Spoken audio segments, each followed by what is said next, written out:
How's everyone doing? Welcome back. Loud and clear. That's good to hear. Just gonna make sure the mic's a little bit closer. It is a nice map, right? It's a beautiful map. I actually featured this as the dam of the day yesterday. Nice map.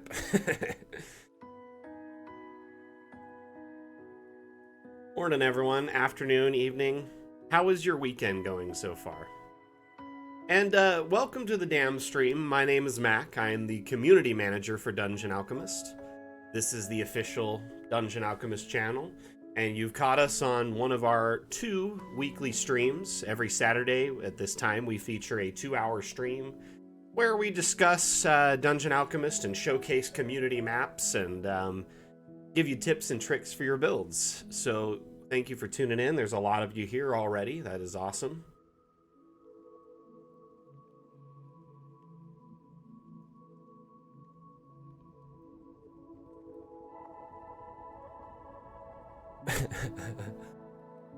Hefty Bags, welcome.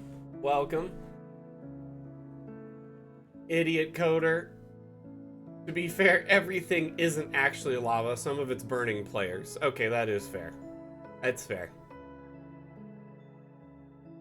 Let's see here. Oh, is that you, Tandaleon? How you doing?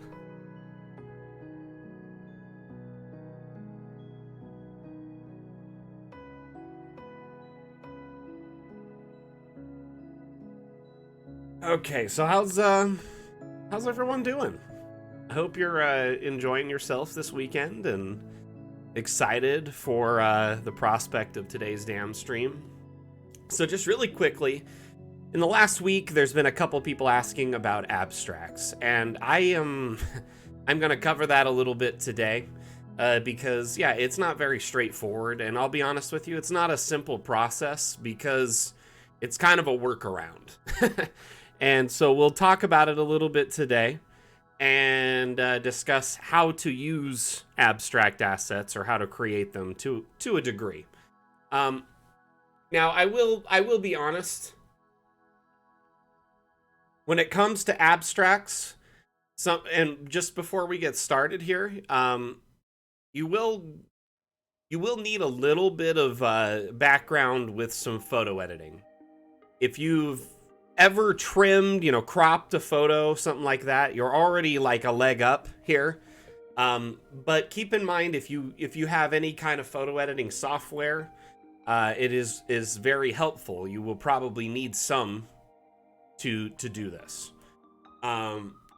So we got some new faces here. Ultimate X12, well, glad you made it.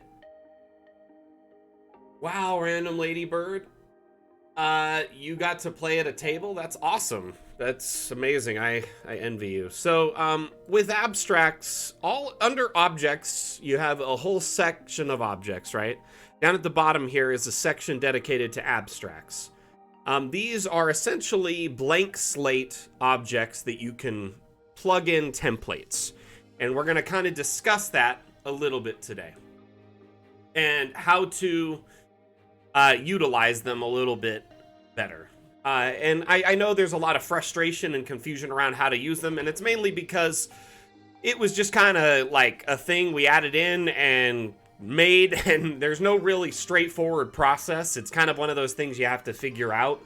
Unlike most things in Dungeon Alchemist that are very user-friendly, this is actually something that's more like it's user-dependent to be something that you maybe have to kind of figure out. And that's why we're going to cover it today. Hey, Will, how you doing, buddy?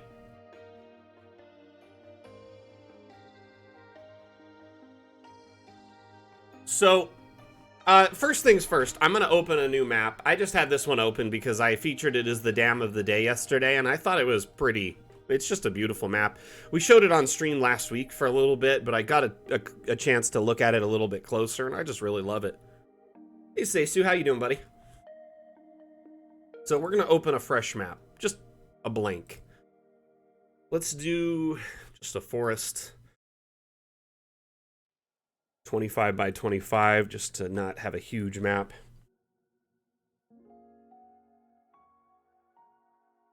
I am doing good. I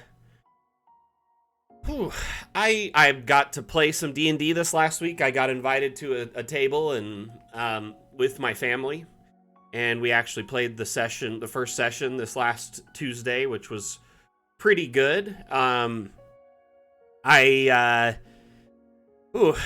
We aren't starting, like, we're starting at L1 without anything special, so we're just really squishy, you know, and so it's a little bit nerve-wracking at first, you know, as you start building your character up. Anyway, that was pretty fun. My family, my wife, my son, and I, and then there are 2 other people in our group, and then there's the DM. And so it's actually like we're the majority of the group, which isn't bad. So it's a 5e setting, but it's kind of like a zombie apocalypse where there is like a lot of undead about. So, yeah, it is a horror campaign. It is a pretty hardcore campaign, let's just to say the least. Anyway, I've picked a wizard, so I'm especially squishy. My wife is a cleric. She's a Twilight cleric. We chose very selectively in our classes. Anyway, enough about that. Let's talk about abstracts. I get sidetracked a lot. Just call me Sidetrack Mac. I just gave myself a nickname that'll probably stick forever. Anyway, so going into objects, you have this whole section dedicated to abstracts. There's a bunch of them in there. Will, shut your mouth. You will never get a stream cookie.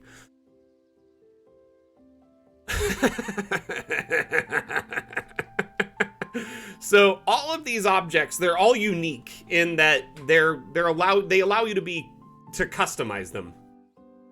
So when you place the object, there's a whole bunch of little different, little tool tips at the bottom here. This one here is if you want to duplicate it, obviously. This one here is if you want to change the color. Maybe you just want to use this pane and change its color and call it a day, which it's very possible to do. This one here is to insert an image into the panel, and we'll cover that later. What I would like to discuss first is the templates. So templates for these objects, as you see on the left side here, we have all of these objects, right? Each one of them has a template. And if you click on that link, it opens up a browser to all of those templates. So this is where there's a whole lot of confusion around these objects, is these templates and how they work, because it doesn't really make a lot of sense if you look at it. Just looking at it directly, it's like, what? So, for instance, this wall, when you look at... Can you see my mouse just fine? You see the hand moving around? Hey, Heronimo. So when you look at this image, you gotta think in an abstract way.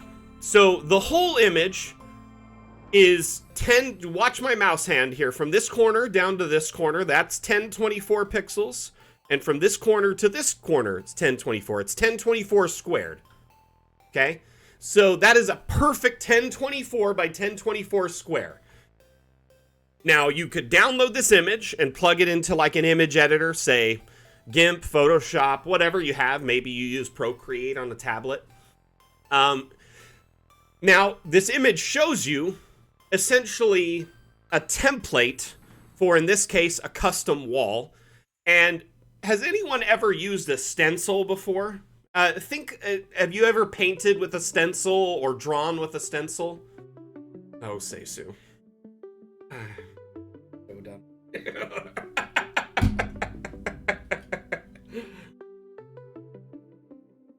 Okay. Like you clipped that. Okay. So, when you use a,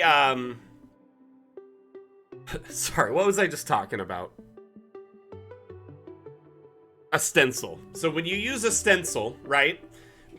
You have a stencil, it's like a blank template that you can draw in or paint over, and it'll make a perfect impression underneath of what you're trying to do, okay? So think about stencils Yeah, I got sidetracked by Seisu talking about Sidetrack Mac. So yeah, it's gonna happen a lot.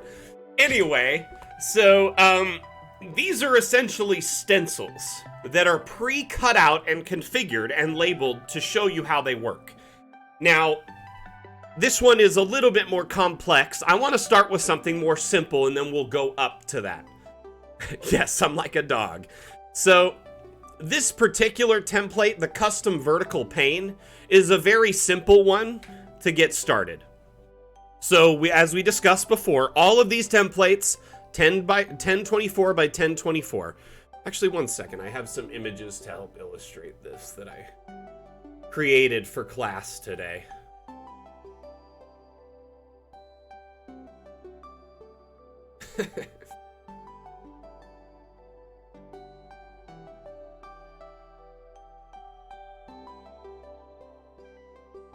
One second.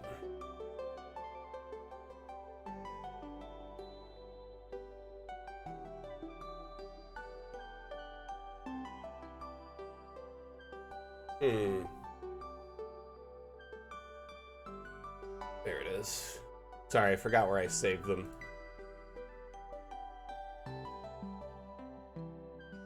Okay. So, I had them in a folder on my desktop.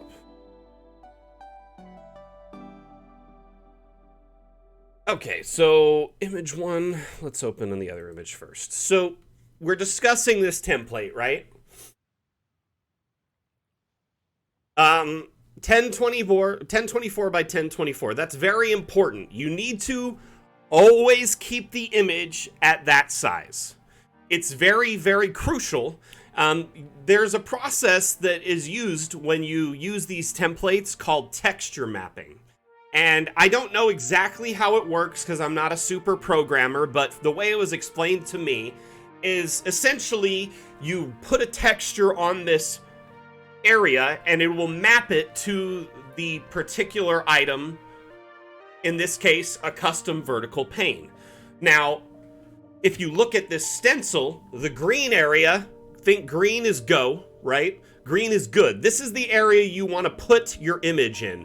So in the case of a vertical pane, anything in this space will actually show up on the vertical pane perfectly.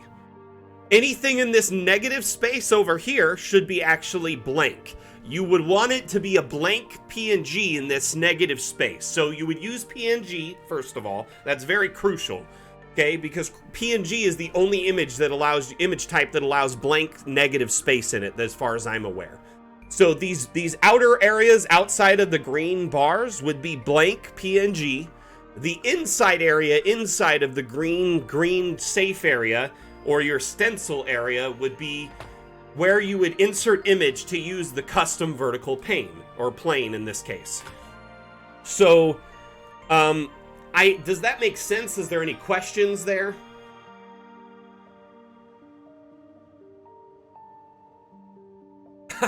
See, I don't really know what you're talking about there. All I know is how to explain it the best way I know.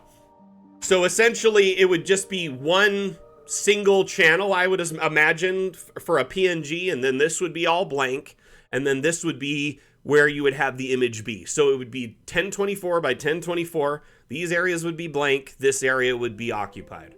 I don't know exactly what you mean by meta or alpha channel. Sorry, I apologize. I'm not super hip on that. Now going back to this other image, this one's a lot more complex.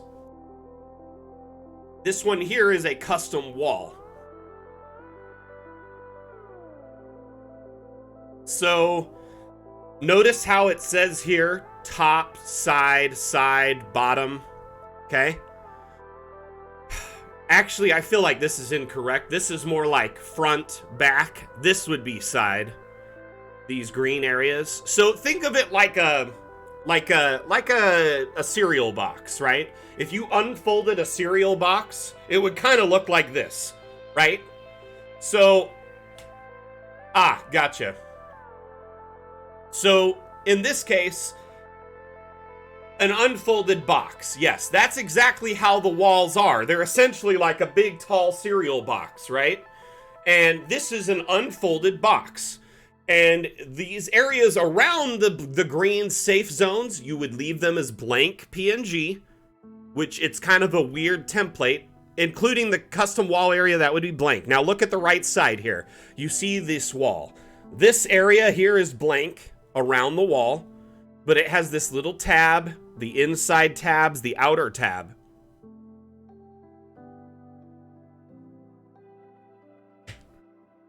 Does that make sense?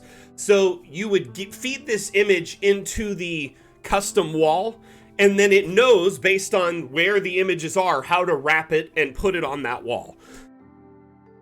So let's show you in Dungeon Alchemist what we're talking about. So these are the two we had. Although they look very similar, one is incredibly flat, and one of them is that kind of cereal box shape we discussed, right? Or a shoebox lid, or whatever. So one's the flat plane, and one's the wall plane. So let's start with the flat plane. I have... Oh, where are they? Abstract effects. I have a whole bunch of them. So, let me give you an example of one that I really love. We'll just do, like, some cat eyes. So, I just made sure that all I did was make sure that these eyes were in the center of that template I showed you earlier, right? Like we discussed. 1 second here.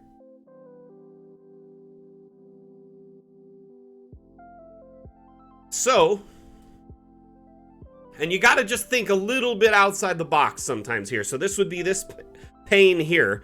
In this space, I just put those eyes, essentially kind of where his eyes are.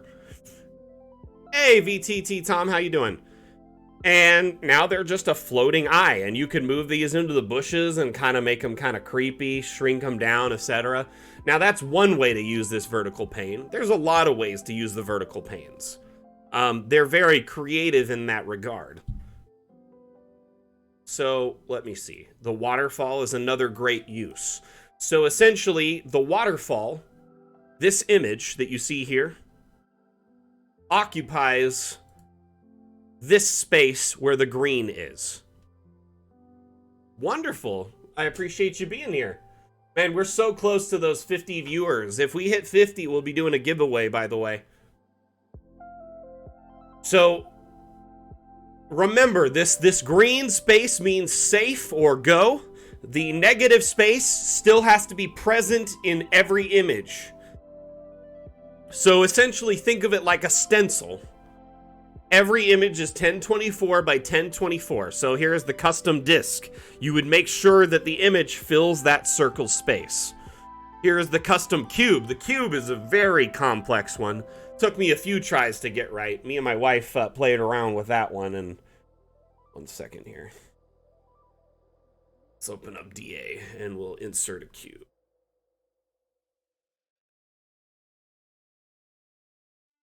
I mean, all of our maps export in top-down, my friend. So... I'm not sure what you mean there. How do you populate only the top part of, like, this? Is that what you're asking? Like, Okay, so in that particular image, I mean... I guess if you only wanted the top part of that wall, you would just put image in that top part right there. In that tiny little slice of template. That's the top of that wall. So this is essentially, think of it like a cereal box. You have the lid that opens up, right? You have the sides. Big front and back, and then the thin sides and the top and bottom. That's exactly what this is like here. So this would be the top section. So if you use this template, let's call it Count Chocula just for posterity. If you honestly, like, if you only populated this section of the template with an image, then that's all that would show up when you plugged it into that wall. Technically, the wall, if you exactly. If you left the rest as blank PNG, the top would all that would be visible and the rest would be completely invisible and see-through. As we've discussed, and Cocoa Pop, it could be whatever cereal you want, whatever makes you happy. If you put a blank PNG in these images, it actually becomes invisible. It's actually very cool. We use this as a temporary tactic to kind of stack objects on things without it being present. But the thing is we found that after a while, you didn't really need that because, well, we now have Z-axis manipulation. Here is a cyberpunk wall that my wife put together. It's just kind of rusty metal with pipes and a light. Let's duplicate it. Let's put in a different one. Here is one with a window. This window, as you can see through it, and surprisingly, the light actually goes through it too. You can see the circle very clearly here in the shadow. Here, let's increase the brightness. Let's rotate this. Yeah, you see the shadow has a hole in it. Very cool. So you get creative with these templates. You can have a lot of fun with them. But the thing is they are incredibly complex to use. They don't hold your hand. You're going to have to tinker with them because unlike most aspects of Dungeon Alchemist that are very, very like simple and AI guided and designed to make things easier on you, these were added for power users primarily who want to add custom objects and images and walls now, who want blood splatters now, who want all these things now, but, have the ability to do it themselves. Now, just because you don't have a little bit of, maybe you don't know how to use graphic editing programs, there's a lot of tutorials online. YouTube is an amazing resource, and I encourage you, in this day and age, it really helps to know a little bit of, photo editing, graphic editing, stuff like that. And I would encourage you to do that. Technically, the light goes through, your tokens can see through it, but it's technically present as a full wall for LOS purposes. It's not going to be there like a window would be.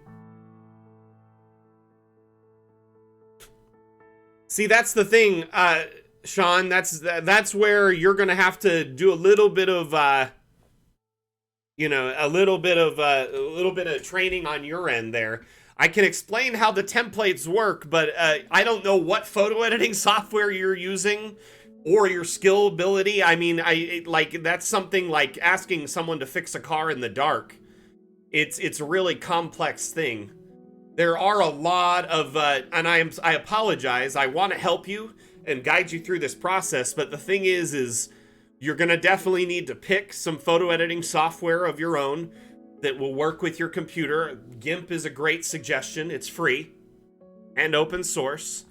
And essentially, you would download the template and put it into GIMP, and then you would insert another image on top of it or underneath it, and then cut that image out until it's perfectly fit in that template. And then essentially you just make sure it's blank all around the template in the square, in that blank PNG space. Yeah, I would say for free, Paint or GIMP are probably a great place to start. Unfortunately, I'm not going to be offering GIMP or photo editing lessons today. What I am doing is explaining the templates in depth and how to utilize them. That way, if you have the ability to utilize a photo editor of any kind, a graphics editor, you can then, jump in and do it.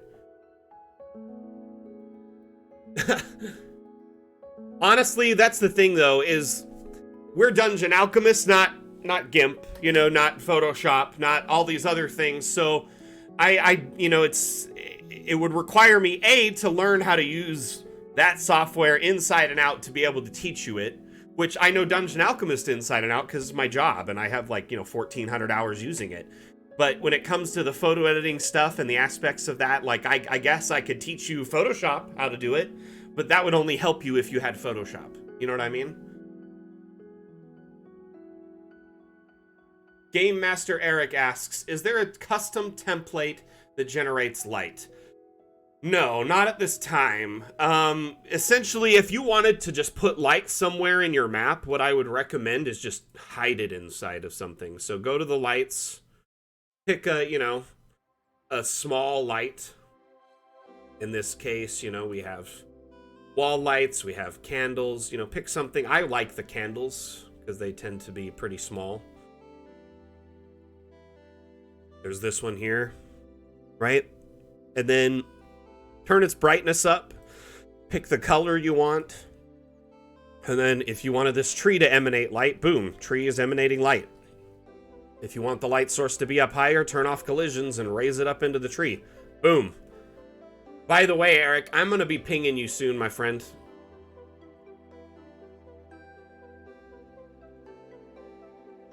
The bosses have been out of town, so I've been kind of just extra busy. But when they get back, I think I'll finally have some free time, so. For at least a one-shot, for sure. Oh.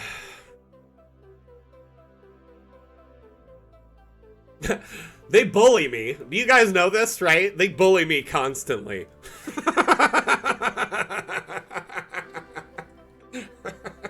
I'm just kidding. I love our mods. They just love that they can give me a hard time. Honestly, to use Dungeon Alchemist, it's very point and click. It's designed to save you time and be easy to use. Ultimate. It's very, very easy. Very, very simplistic. The goal and the UI is designed to be very straightforward. What we're talking about is like masterclass stuff today with these advanced walls. So I'm sorry you jumped in when we were like doing this very advanced technique stuff. So the cool thing about Dungeon Alchemist is it's great for everyone from, just getting into map making level 1 all the way up to I have been map making for a long time and have thousands of hours under my belt. So it's great from end to end. You have tools like AI that can help you build maps. Let me show you, actually. Do you want to help me build a map? And I'll show you how easy it is. Ultimate, I'm going to just create a map really quickly. We're going to generate a 35 by 35 map. And what I'd like you to do, besides Dark Parchment, because that one's just a blank slate, there's no like real environment, I'd like you to pick an environment from the ones from Badlands to Snow. Yes, you can add hex to your maps, but honestly, hex and like square gridding is stuff you do in your VTT, but I'll show you how to do it in Dungeon Alchemist in a minute. So we selected Snow. I'm actually allowing Ultimate to select this time. So let's allow them to pick and choose because they're asking how DA works, okay? So we're going to go to Elevation. I want you to pick one of the many elevations here. Cave system, by the way, I would probably avoid unless you wanted to build a snow cave. But, I mean, realistically, all the rest will generate an environment. A cave system would just be a blank cave that we have to draw. So, okay, let's do hills. Okay, now let's pick a vegetation setting. So no vegetation all the way down to dense growth. You have broadleaf forest, evergreen forest, broadleaf clearing, evergreen clearing, meadow, steppe, dense growth. Oh yeah, you can do some Catan maps, I'm sure. Evergreen forest, okay. Now let's pick a water type. Icefield, no water, freezing river, island, lake, lakeside, lava flow, lava lake, river.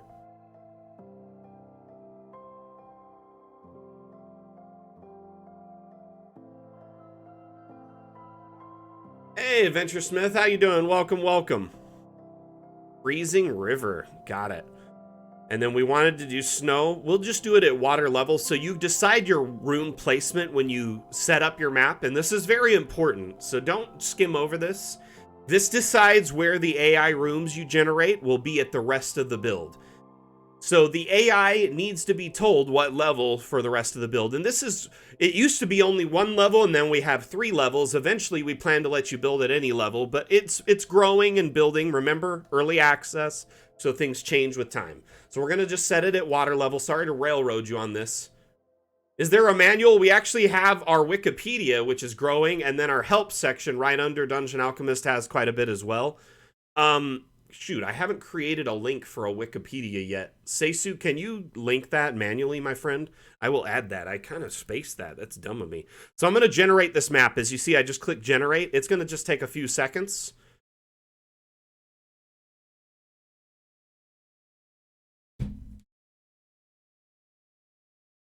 And using the specifications you provided, it generated a map in just a few seconds.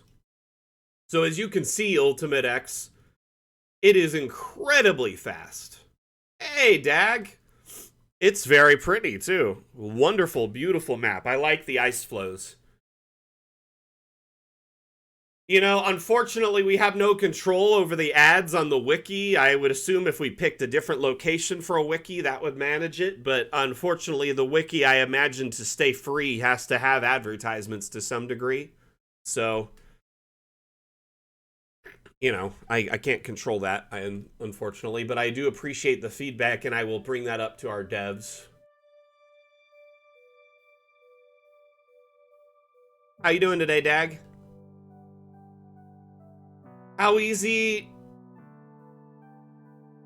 Show them how easy it would be to erase a path and include a road bridge? Sure, why not?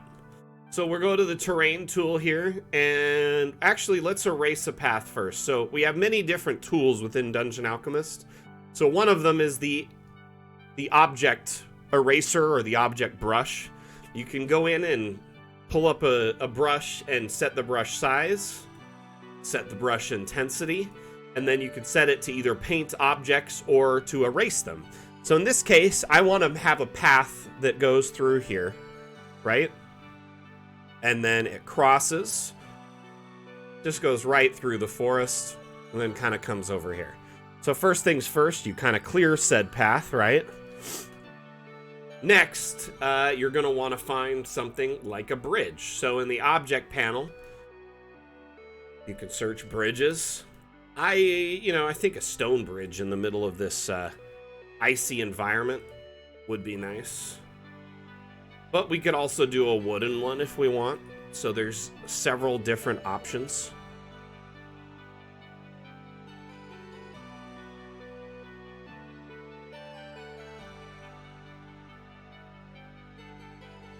Wonder why the snow is on it sometimes. That is a weird bug. There, I'll just raise it up a little bit and that fixes it. Now notice it's kind of not really blended. You can go into the terrain tools. We have a whole assortment of terrain tools. So we have one here, it's called flatten, or one that's called smooth. Smooth is actually one of my favorites, because it really smoothens out the terrain. And then you can go over said terrain and make it feel like it's been, stamped down a bit.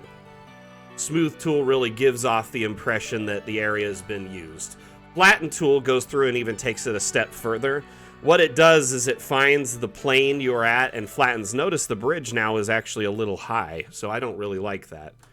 I'm going to undo, and I'm going to flatten from this side. So it flattens from the most common kind of area or plane in that circle.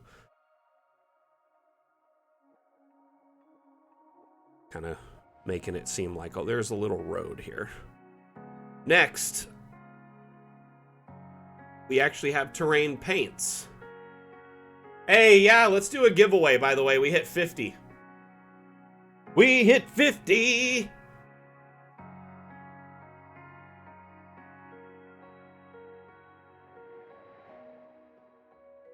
It's giveaway time! So we're going to do a giveaway for the next 10 minutes. Remember, you must be following the stream to enter this giveaway, so make sure you follow the stream if you haven't already. We're an awesome group of people here at Dungeon Alchemist. Our community is quite wholesome and very helpful. I haven't started the giveaway. Please relax. Relax your trigger fingers.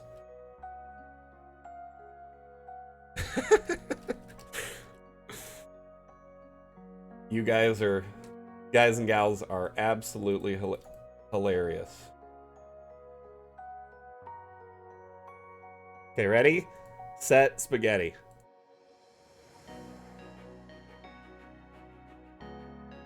Give it away, give it away, give it away now. Give it away, give it away, give it away now.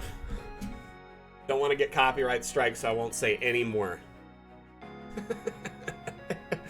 Make sure you hit that entry there. Now, We could, you know, add a little bit of dirt in here. What I like to do is make the brush about the size of the road and then turn down the intensity and just kind of skim over it with different brushes to see which ones. And notice, because we have the snow, it really isn't penetrating much past a certain layer. We could even kind of go in with a little bit of stone there and then come back over it with snow. Just kind of pepper it a little bit so it just seems like it's been treaded. You could even thin out the brush size and do things like treads if you really wanted to. It's hard to see that brush. Just trace along the ground here with your mouse. And so it kind of just seems like maybe a wagon or something had been coming through here. Do the same thing on the other side here. And it looks like I missed a couple of objects, so I'm just going to quickly go through here and then adjust the terrain on this side. So we flattened it out kind of to the bridge. And then, yeah, back into the terrain brush, as we discussed prior. And I'm going to use this one. Really liked how that worked.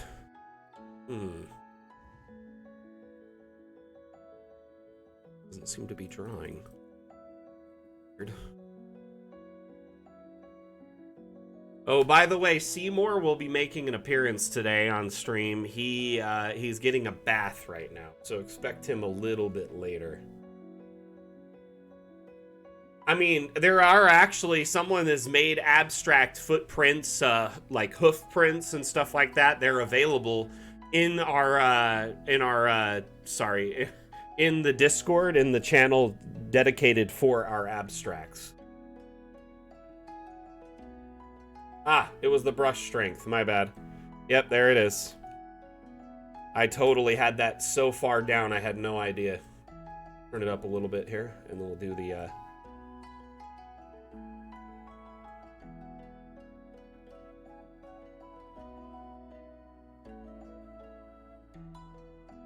But yeah, you could use abstracts to do footprints. I believe we actually have some in there. Let me see if we can find one. Community assets. Let's see. I swear I saw some like twigs and leaves. Here's some hoof prints. You guys want to do some hoof prints?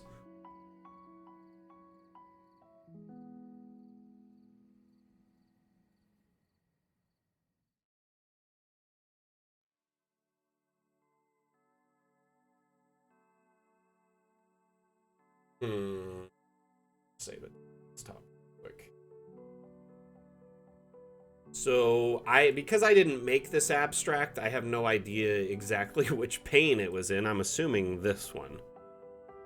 What I'm gonna do is just shrink it down a bit and put this on the desktop so I can find it. Ah. Uh-oh. The snow got on it. Problematic. 1 second. Let's turn off the weather snow and just have environment snow. So these actually probably are better for like a city when there's like a lot of like, you know, in front of a saloon or something, but the tracks going all one direction would be nice. This is a great example of how you can use the abstracts though.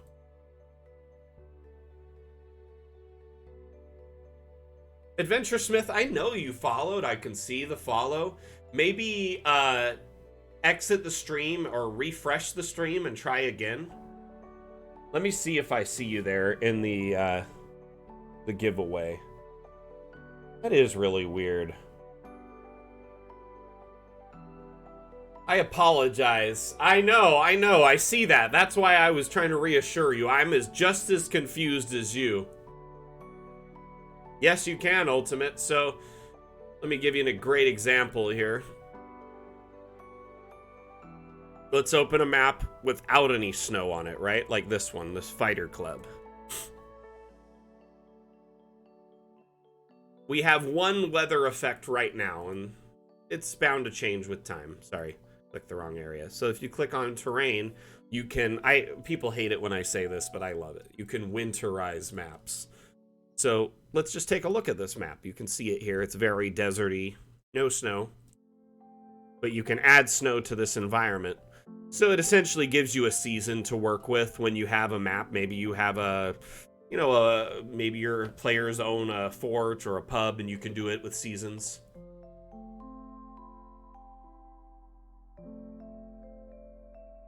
So if you turn off the weather in a snow map, you can still have snow on the ground. This added snow is to put snow on top of objects to make it seem like there was a fresh snow on top of the trees, fresh powder. Yeah, you can partially winterize it. I mean, basically you would just generate a snow map like we just did. So notice here how the snow is on. This is going to be full snow when it generates.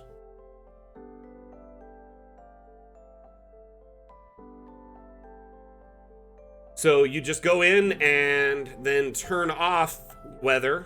So it's still winter here. It's just not a fresh snow, right? A lot of people ask, well, like, can I put snow in just one patch or one area? I don't understand why that would be a thing, because, like, most of the time, that would only be when it's melting that it would be like that, right? It's either all present or all not. Hey, see you later, Dag. Have a good one. We got about 3.5 minutes left on the giveaway. Make sure you enter.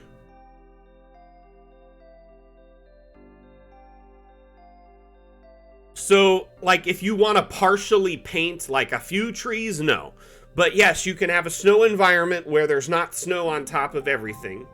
Or you can put snow on top of a non-snow environment by using the weather toggle here. And in time, we hope to add more weather types. Yeah, I would imagine so.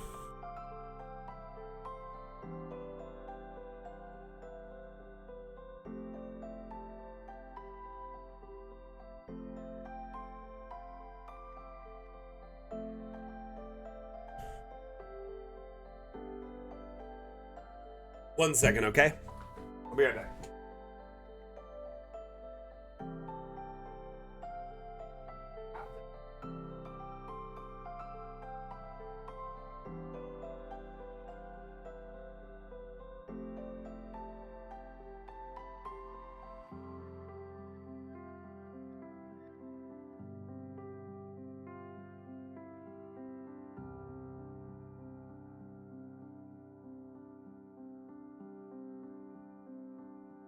Oh. Everyone. Oh.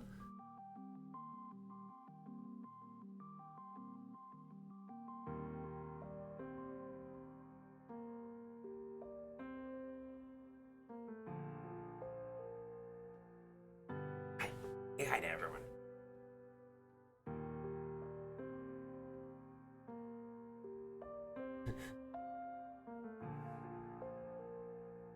Oh, he's a very good boy. Any luck at being able to enter their Adventure Time or Adventure Smith?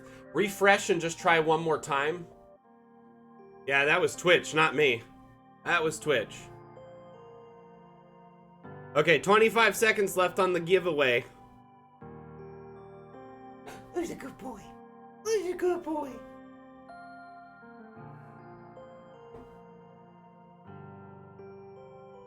Here, just stay with me.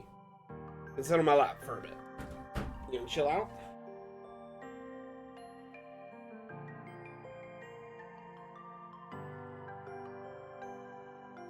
Congratulations, Texas 5012. You need to claim that key. Type exclamation claim in chat there to win. Congratulations. That was quickest claim in the West right there. Very good. Can we get a big pat on the back? Congratulations to our most recent winner of Dungeon Alchemist. Give me 1 second. I will generate you a code for Dungeon Alchemist, okay? Yeah, it says unstable right now. It says poor network connection. Yeah, it's not my internet.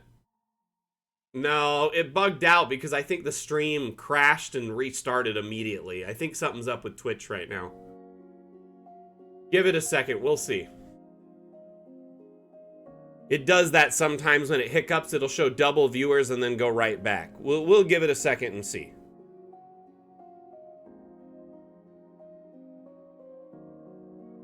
Oh, maybe there is 80. Dang, there's a lot of people in here. There very could easily be. We'll see. Yep, it just went back down. It's acting a little wonky. I think Twitch is having some problems at the moment. Texas, I am gonna DM you one moment, okay?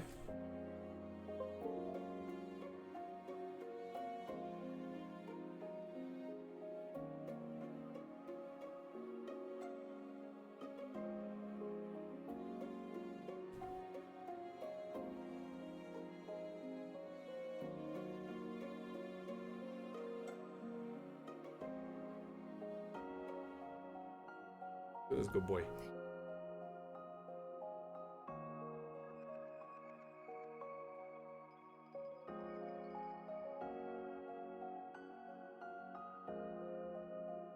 Okay, I am generating the key now.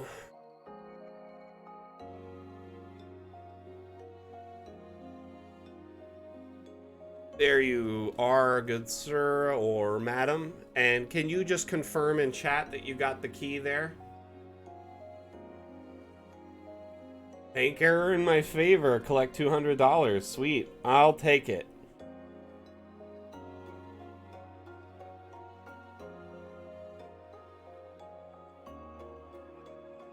Okay, I just DM'd you the code. Okay, there we go. Just wanted to show that we are, in fact, legit. We're too legit. So you know. Puppy, you want to say goodbye to everyone? Been a good boy during the giveaway. Oh, give Dad kisses. Oh, your breath smells good. Mom, brush your teeth. He's a good boy. He's very handsome. Chus? Gotcha, sorry. I see TXUS and I just went for Texas. My bad. Choose? Kind of like chus or choose? Which one?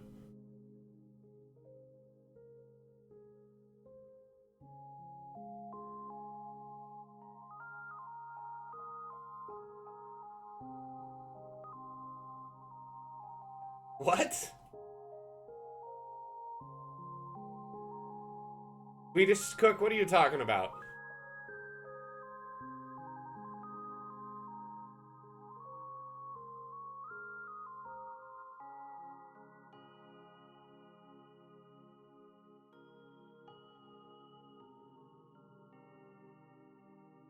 You know, honestly, we adopted him from a shelter and they weren't even sure.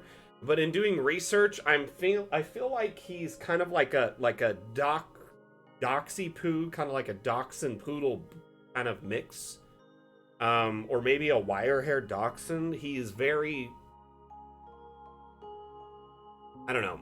He has a lot of traits, and the way he acts reminds me of a dachshund. Yeah, he's from an organization called Those Left Behind, and essentially, if someone's being displaced, whether they're like losing their home or their apartment, or maybe they're being maybe they're being shipped out for military reasons, or they're going to jail, or any number of reasons why they're losing their animal and they can't keep them anymore, the dogs are fostered by this organization until they can find someone to adopt them. Gotcha, Swedish cook. But yeah, he is a sweet boy. He is an absolutely adorable.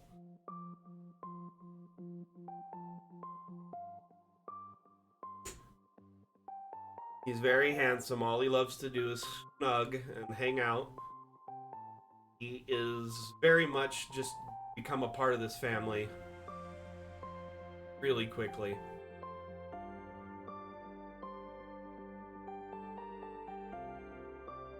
Got the floofiest little softest ears. Look at those ears. That's a good boy. Okay, I'm gonna go give you to Mom so I'm not distracted.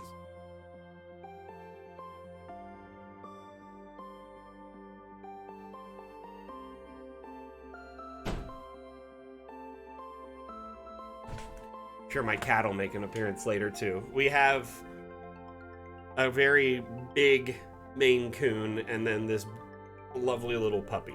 So yeah. Anyway, let's look at some community maps, okay? We've discussed abstracts. We've shown how our AI works. Let's look at community-made maps really quickly. Let's see here. Has anyone seen any neat ones this week? I'll just search by most recent, as I always do. Let's check this first one out. You must be new.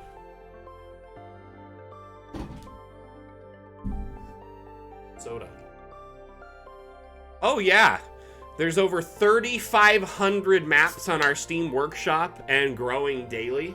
They're all free to you if you own a copy of Dungeon Alchemist. And in the near future, we plan to expand our Steam Workshop to include abstract templates that people create so they can upload their templates there and share them, as well as 3D assets, so you can create your own, assets, share them, and import them into Dungeon Alchemist in the future. But yeah, the Steam Workshop is a crazy resource. If you can browse right from within Dungeon Alchemist, or you can browse Steam Workshop through the Steam browser and subscribe to maps, and then the next time you open DA, you've just hit open subscribed maps, and there they are. So any maps you sub to are readily available in alphabetical order.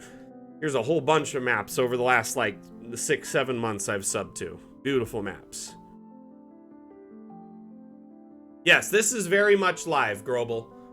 I did not see that, sorry. Very much live, Grobel. How are you doing?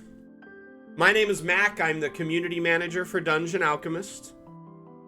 This is the official channel for Dungeon Alchemist, and here we showcase community maps on this stream every Saturday.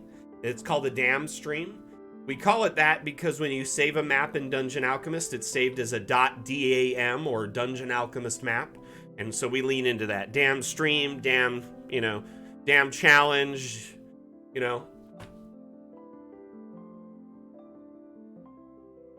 AKA Big Mac, AKA Mac and Cheese, AKA half an onion bagel, AKA Sidetrack Mac.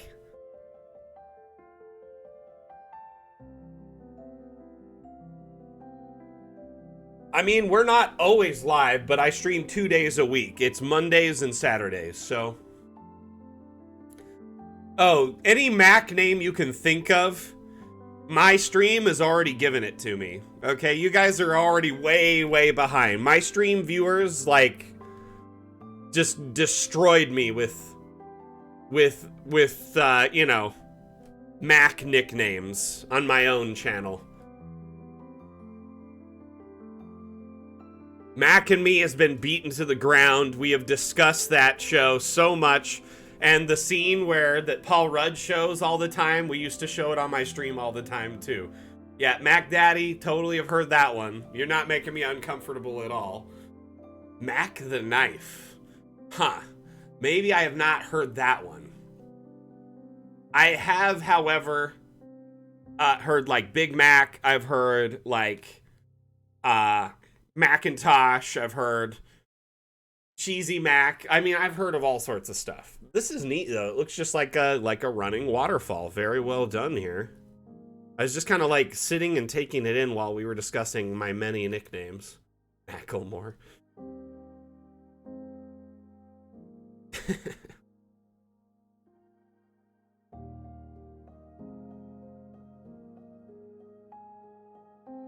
Y'all are funny. All right.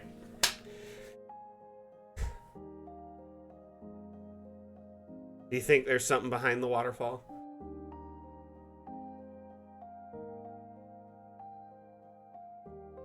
MacGyver. Yeah, see, that's actually where my nickname derives from. MacGyver. So, when I was a young lad, I used to love that TV show with Richard Dean Anderson, the original MacGyver, and I watched it with my father, religiously every week. And my dad was actually a tinkerer and really good with carpentry, electronics, and mechanics and engineering and stuff, and so a lot of that rubbed off onto me as a kid. And so like that's how I got into 3D printing and you know, basic 3D design and playing with like McLeod. Yeah, I've heard that one. Oh yeah, sorry, let me show you hex tiles really quick. I'll just put hex on any one of these maps. So essentially, really you'd want to add hex in your like VTT or virtual tabletop of choice. But in Dungeon Alchemist, if you want to say print a map, you can set it to have a grid on it. I forgot about that and I apologize. So you have the square grid, or you can change it to hex. Now, I will say, like, if you're trying to do a world map, something like Dungeon Alchemist may not be the best. It's not always optimized for overworld, and I think you mentioned Catan earlier, and I was thinking about that. Isn't Catan more like big overworld biomes more than it is localized area?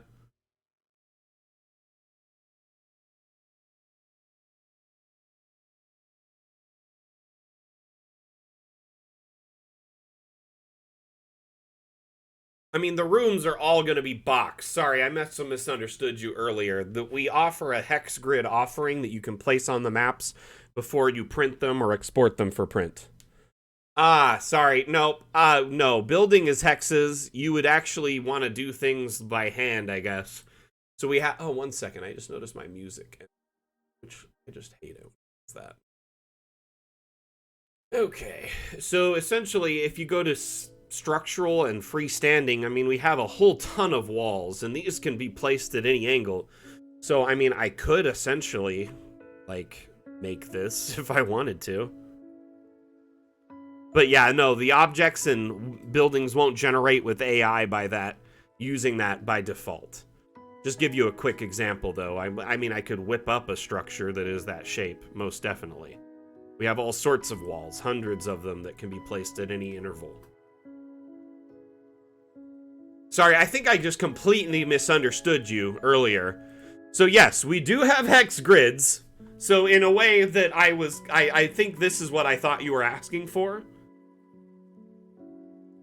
I do believe that our devs, like, want to offer, you know, circular rooms or rooms of almost any shape eventually.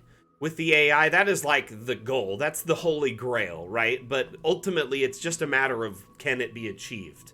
You know what I mean? I mean, honestly, major updates every 2 to 3 months. Hot fixes, probably 1 to 2 hot fixes a month. Our devs are actually on the first vacation they've had in like 2+ years. So we're actually in a very slow point right now where there's just a little bit of delay in content and whatnot.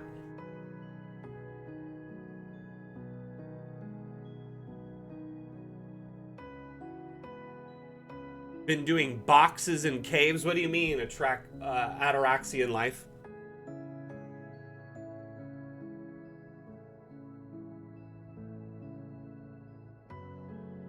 So here's the thing. They started on Dungeon Alchemist as a Kickstarter before the pandemic, right? And then the Kickstarter was like, I feel like was a huge success because of the pandemic as well, because a lot of people were like amping up their creativity and doing a lot of this kind of stuff, right? And then, you know, we've come into our early access cycle where we released last April, I believe, on Steam. And we've since then released, what? Probably 5 updates in that time? 6 updates?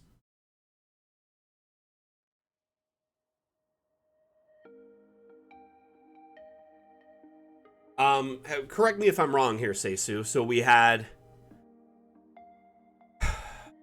Abandoned Ruins, Fata Morgana, Winter Wonderlands.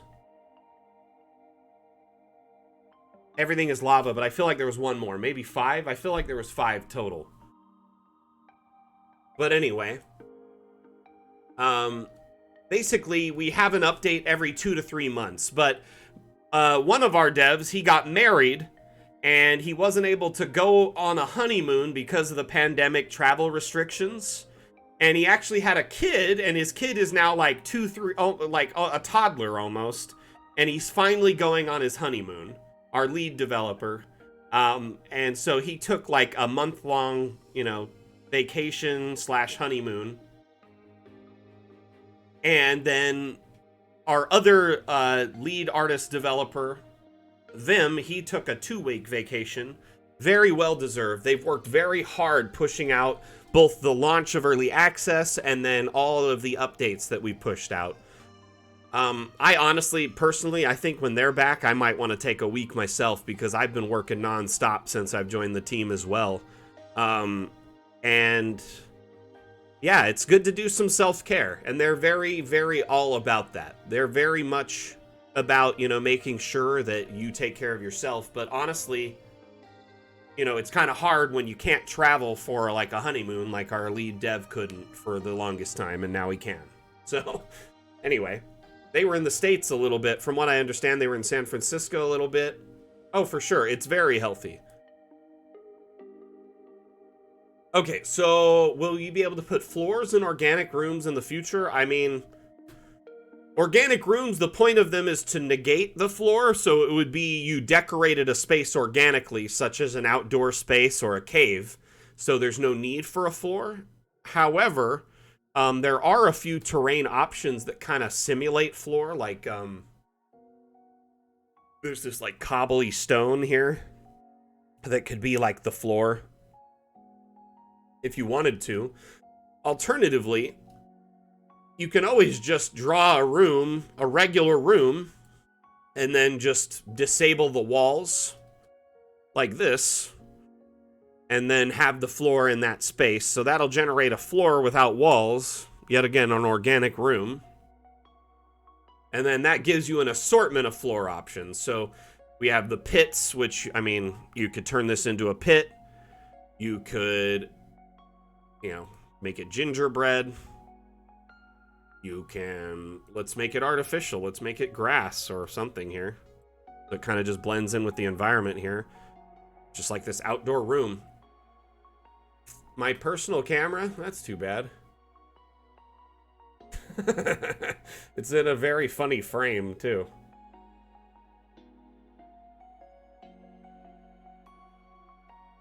Is that better?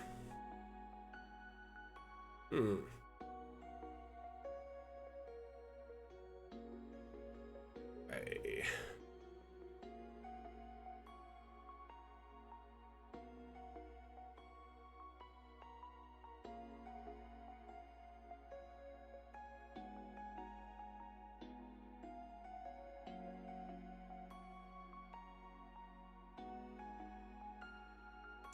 Well, that sucks. I think my camera's dead for the rest of the stream, unless I restart.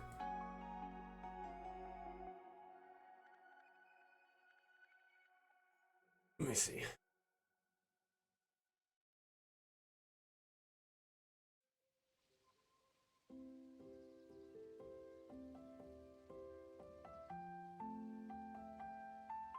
Okay, I might have fixed it.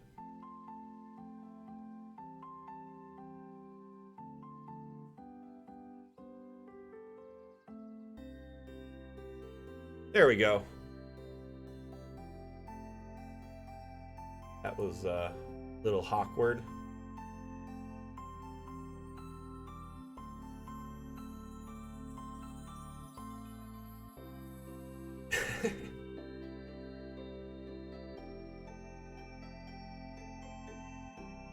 It is an Elgato face cam. You are spot on right there.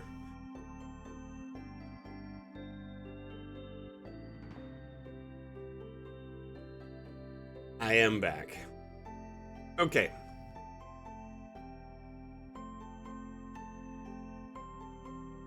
Yeah, so terrain brushes are limited to each resource type because the brush thing, the tool we use, is not very optimized. And the devs are looking for a way to either come up with like a new brush tool that's much more streamlined and effective, or a way to optimize it. So in the interim, there's a limited amount of brush sets per biome. Until then, let's take a look at the. Oh, that's. Yeah, let's move on. It was a little bit smaller than I thought. I like looking at some bigger maps because they can take some time to dig through. And I want to look at all of these amazing, so many good, like really, really, really, really good taverns for the quirky tavern entries. And I have not been looking at them all. Like, obviously, I don't want to look at them on this stream because I don't want to show bias. This looks neat. So, for those of you wondering what I'm talking about, every 2 weeks we host a challenge on our stream called the Damn Challenge. And the Damn Challenge is essentially a fun way to flex your creative cartography muscles and show off your skills. It is basically a fun, just simple way to showcase your abilities as a creator. You make a map of any shape or size using the theme we pick as a group, and then you make a map and you submit it in our Discord under the Damn Challenge channel. And if your map is the winner, you win a $10 Hero Forge Hero Forge gift card, not Discord. Sorry, that was a tongue twister for me for some reason. Hero Forge gift card, blah. And essentially, you also get some bragging rights and whatnot. This music is actually from from Stream Beats by Harris Heller. Dungeon Alchemist has no audio or music in it at this time. There's no sound effects or anything like that. It does have my ban hammer, though. I like how someone's trying to get some brownie points by putting my hammer in their map.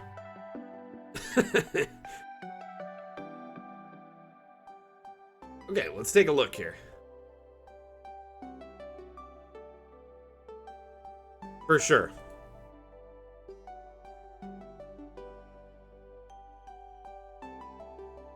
Got a neat little lecture hall here.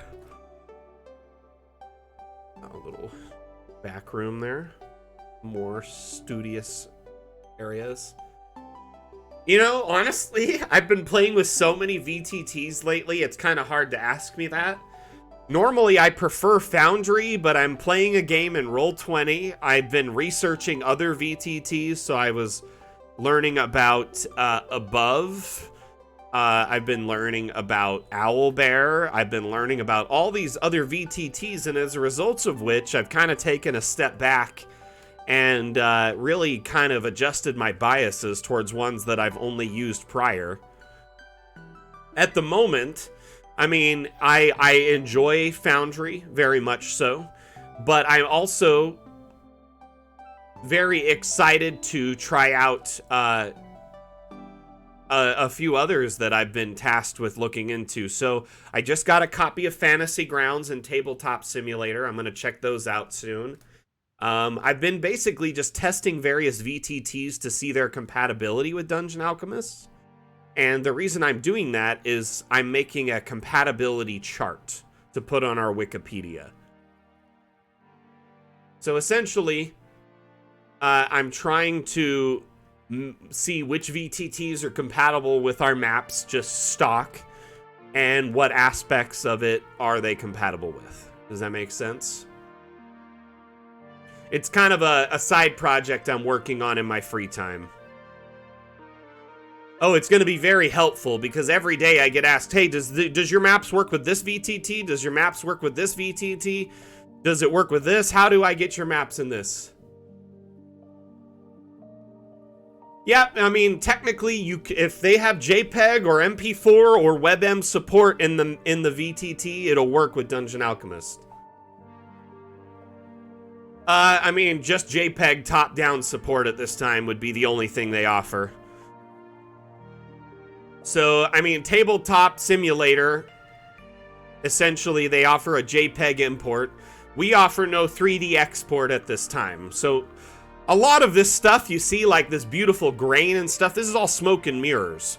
Just like we were talking about texture mapping earlier, a lot of this is texture and light mapped to look very beautiful in 3D, when in reality, it's just kind of a flat image with like a beautiful image on top of it. Does that make sense?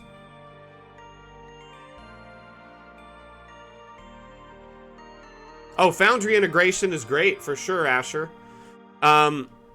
It's very cool. Like, I honestly love how with the big three, you know, Roll20, Fantasy Grounds, and Foundry, you can export your maps from Dungeon Alchemist, and all these walls you see here, like windows, doors, lights, lighting like this, etc., effects, they will export, well, not to Fantasy Grounds, effects won't, but they will to Roll20 and Foundry. But the walls, lighting, windows, doors, etc. will export into those major three virtual tabletops, saving you a ton of time in your preparation. Yeah, I mean, kind of like that. Yeah, I guess, Adventure Smith. Realistically, though, the reason we do that in Dungeon Alchemist is to streamline the efficiency of the product. When you have an asset that is a 3D object that has many different surfaces or vertices, it is very data intensive. So, you know, every time you add a custom image to Dungeon Alchemist, you could double the map size. I mean, this thing here is probably only 2-3 megabytes for this whole map. And it's a very beautiful, asset-rich, beautiful map. But you start importing custom images into these paintings or custom assets of your own, it starts getting much larger. Because we have gone through and streamlined and made sure every asset is as small and as compact and beautiful as possible. Oh, for sure, yeah. So Fully Trained Noob brings up a great point. Dungeon Alchemist isn't just a map-making tool, it's an immersion tool. So you saw me walking around in first person as a token. You can record that or take screenshots. There's tools built right into Dungeon Alchemist to record yourself walking around, interacting with the doors and lights and the environment. You can do a handout for your players of you walking into a pub for the first time, or maybe watching a building burning, or you can have them a handout of an exploration of an environment. Also, I've seen DMs who will, when their players say, hey, can I look around in this map in first person? They'll load up Dungeon Alchemist, put in a token, and stream it for them because they're already in this map and they can load it, and then they can look around in that environment. Very, you know, very, it's much more personal, right? Almost intimate to a level that you can get into the maps and look at them at this level. And I think it allows the players to roleplay in ways they never imagined because they can see things that they wouldn't in top down. Oh, this fireplace looks neat. Maybe I can investigate it and look for anything.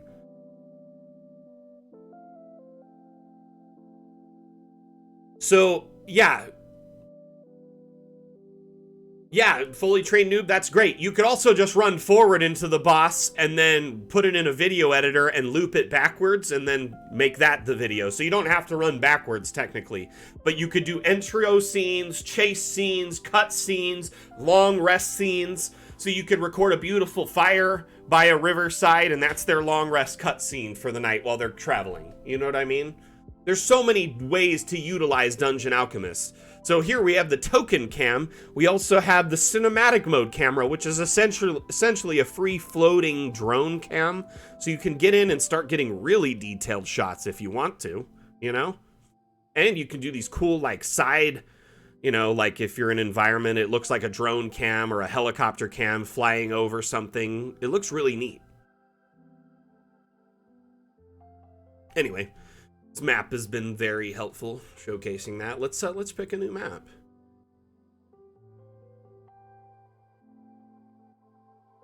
As always, I love to search by most recent.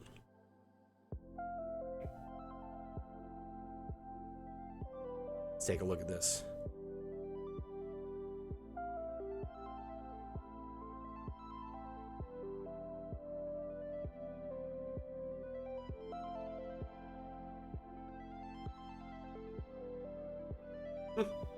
I like what they've done here. Very pretty. So this could be a take on like a bottled bottled respite. Bottled respite? Bottled respite. That's what it is. Sorry, I just want to say respite for some reason, but I know I'm wrong there. This looks really well designed, very, like, comfortable, adorned. Honestly, I just didn't sleep well last night, and I've been doing a lot of data entry in my spare time, and so my brain's just a little frazzled. So I've been, like, backing up my movie collection and labeling all my content and, like, organizing it so it's easier to digest through because I'm setting up a media server. And I took on way more than I should have with this project, I'll just say that. But ultimately, like, a lot of my DVDs I've noticed when I've been watching them lately, or HD DVDs, Blu-rays, some of them, like, were not working. And I was researching this, and there's this phenomenon. It's not a phenomenon, it's a well-known thing called disc rot. And I guess Warner Brothers and a few of the major companies were kind of skimping on production quality of certain discs during certain eras, and as a result of which the discs wear out incredibly quick. And so some of my movies that were, like, only like 10 years old or less were, like, just not playing anymore, which is insane for a DVD that's just been sitting in its case. You know what I mean? They should last a long time. So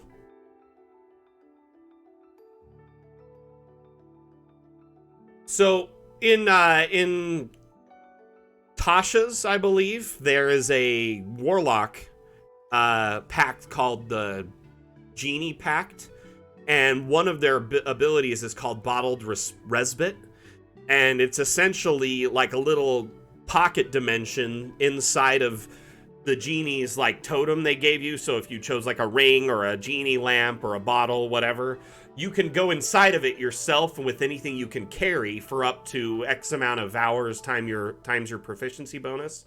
So this is like a very,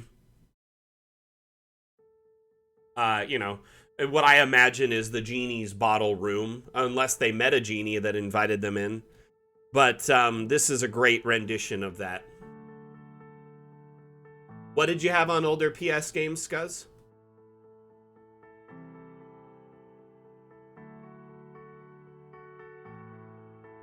But the Warlock actually has the ability to retreat into this pocket dimension. They can hear outside of it, and they can rest inside and craft and do whatever. Oh, discs going bad? Oh, for sure. And these discs, like, you can look at them, they're not scratched. They're beautiful. I take care of my discs.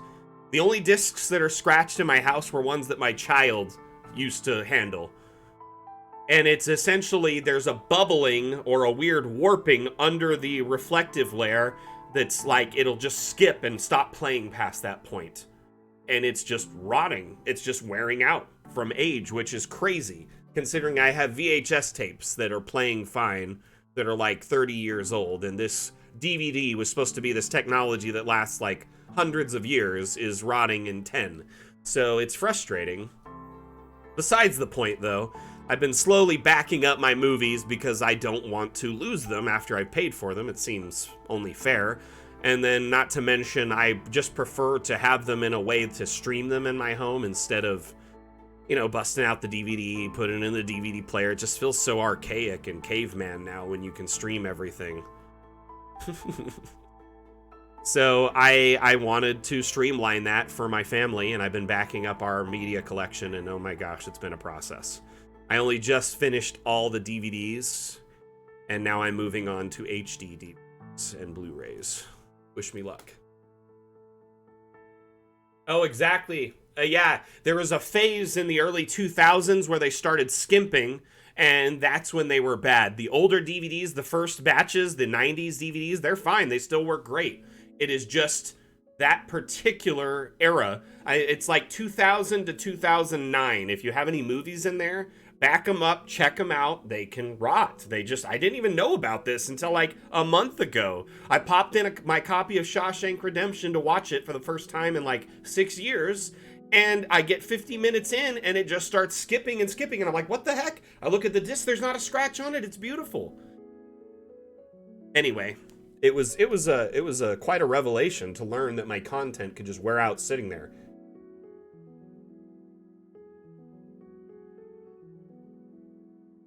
Oh, oh man, you're worried the tape might rip or break or...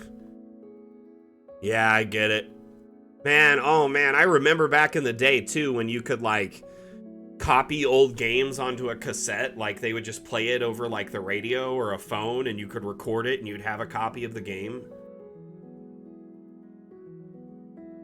Ah, man, I'm sorry. Have you checked archive.org to see if maybe there's a copy of it? Archive.org is a great way to look for abandonware. Just like Google the name of the game archive.org and see if someone threw a ROM up there. I'm not encouraging piracy by any means, but if it's abandonware and it's like a game you have a copy of and you want to have a backup of it, that makes sense, right?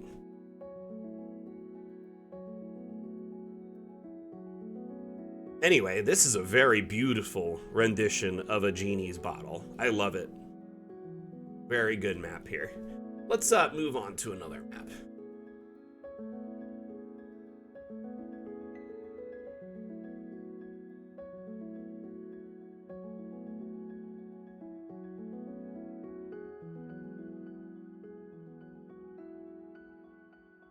Let's go about 3 pages in here.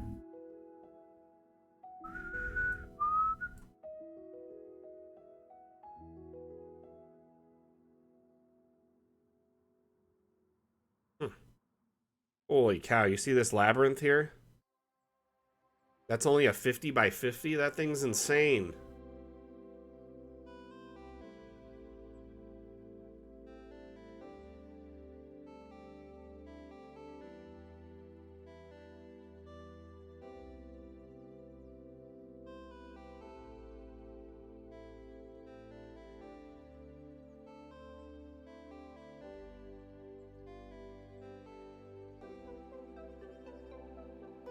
Island, why not? What's going on? You been busy?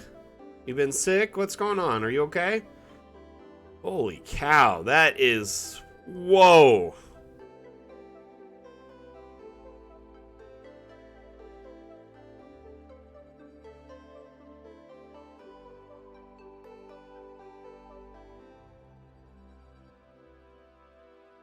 Oh, you know what? I feel that entirely, Highland. Take a break, you know? Take care of you. That's the most important thing. I also love that they've left it as a blank slate too, so like if you wanted to put stuff in there, you could fill it with lamps or, you know, debris, debris. You know what I mean? This isn't crazy. Making this would have been ridiculously... This map probably fits my little rhyme from yesterday a little bit better.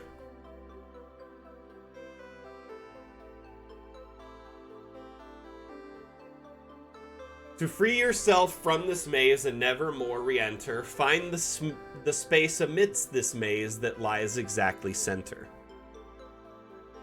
So technically it's pretty much the center there, right?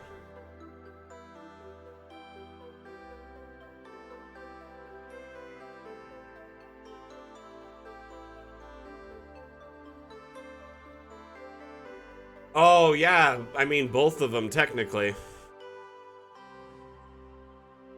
It's going good, man. How are you doing? Did you figure out your plumbing issues?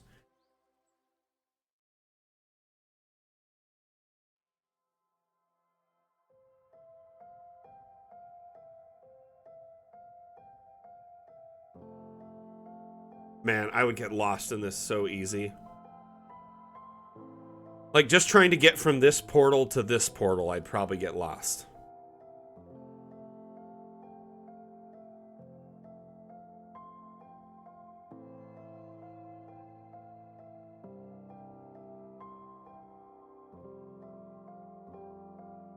Can't see the portals.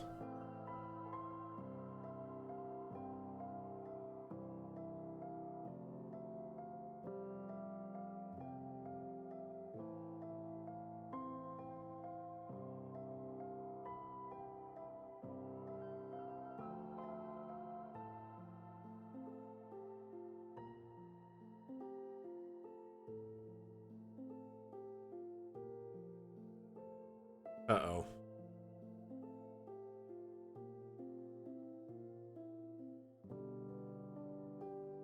Oh, I'm at the edge. No!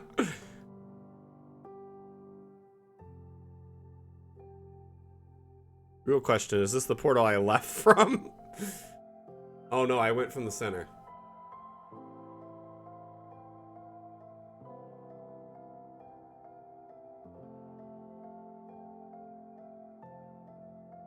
What an amazingly awesome map, though.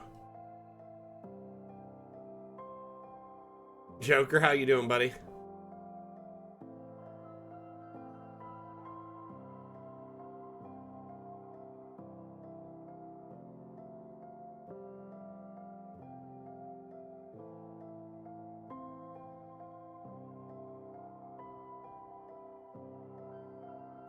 Right? A labyrinth like that either needs David Bowie or a Minotaur in it. Island clearances?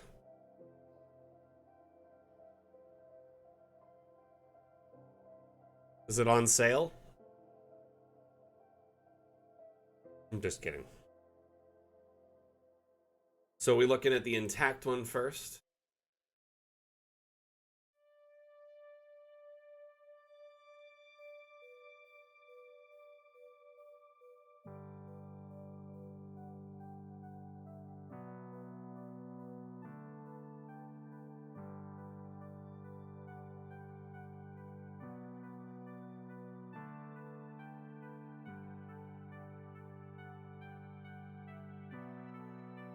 You seriously stacked all these? Holy cow.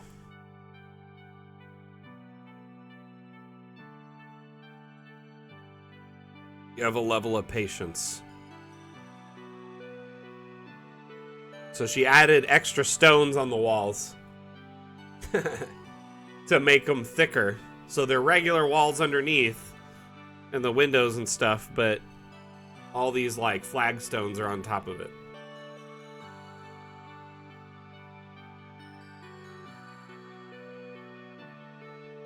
Johnny, this is Dungeon Alchemist. It's an AI-powered map-making utility, and it's available on Steam. It's designed to help you make maps for your tabletop RPG sessions, whether you play in person or online using a virtual tabletop. Welcome to the stream, by the way. So here we are, showcasing a map that one of our viewers made. Highland Lass, actually, is discussing it right now. And this map would be great for like D&D in a top-down, as you can see here.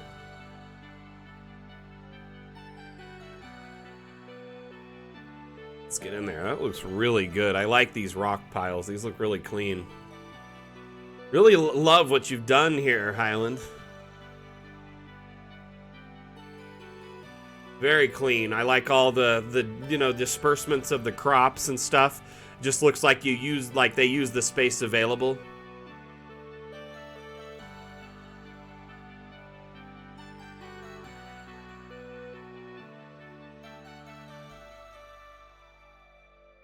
Okay, and then you said you had one that's abandoned, right?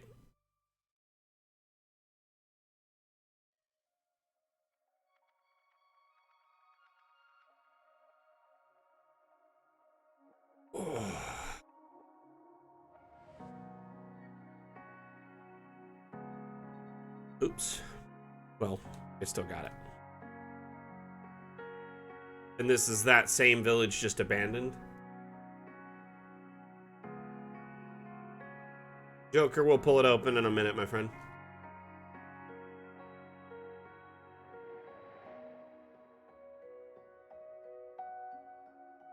Hey, see you later, Raven. You have a good one. Welcome. Thank you for being here, and we'll see you next time, my friend.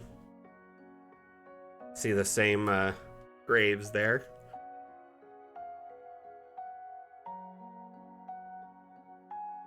Very cool. Ah, gotcha. Interesting.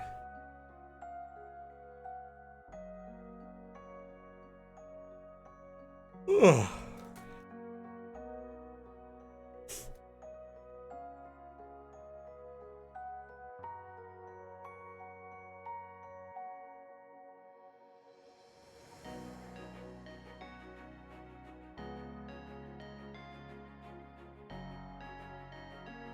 Tell us about this map, Joker. Wow, that'd be cool.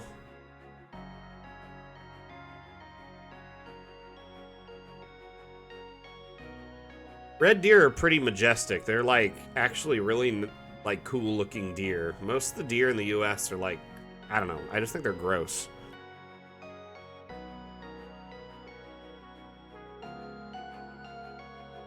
Very well done, my friend. Let's take a tour. Take a little trip.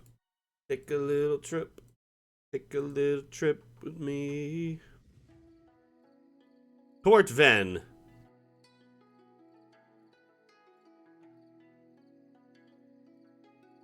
I'm assuming this is prices for stuff. Cane? I don't know. Sugar? Maybe? I don't know. No, I don't know what I'm reading here. Maybe a bounty board? I do like the little water wheel here. Just a random thing that you put there. I'm inside, the ceiling disables. We got the little private little booths on the sides. That's nice. I do like the arrangement of the tables. It just feels very natural when you walk in.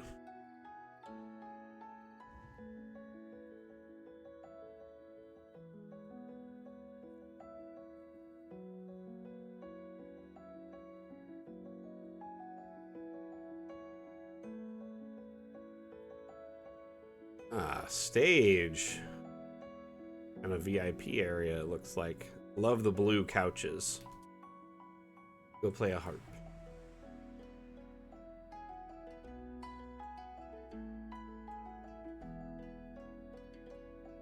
Very lovely, Joker. Got the cheese safe. It's like the cheese is quite safe in the cheese safe.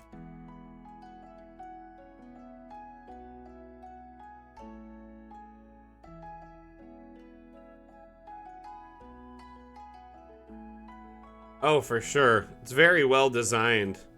There's just like a lot of life and personality to this.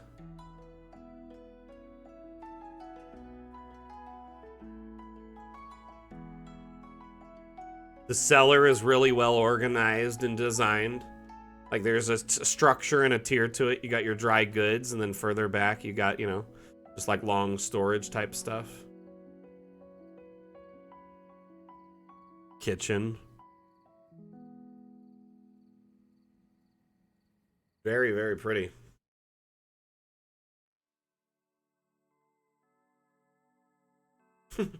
Found the latrines.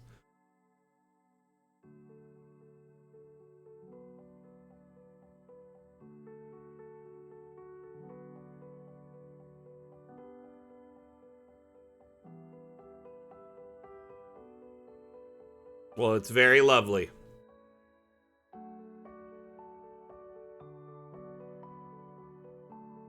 Looks fantastic, my friend. Very well built. I like the bar in particular. It's the arrangement of it's nice. I like all the detail too. You put all these cups and stuff down here. No one will really ever notice this in top down, but I appreciate the amount of attention to detail. The towels and everything. Oh my gosh. We got the D&D guy on the label. I see him. So we got Joker on that label. I'm not sure what that middle one is. And then the weird D&D wizard guy.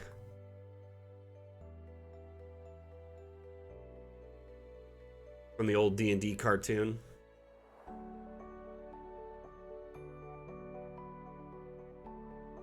Very lovely tavern, good sir. But I mean, this is a great, like, arrangement for walking in to a new tavern. Walk in, look around, head to the bar. Excuse me. If you had a token here, like a barkeep, that'd be perfect. And boom, you got a little cutscene.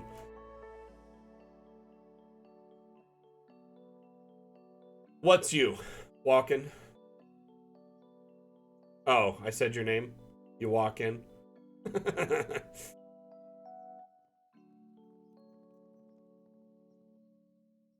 All right. I need just a minute or two to go use the restroom. I'll be right back.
Okay. I am Sorry about that. I said step away. Asphaltia, thank you for the follow. Much appreciated. That's appreciated.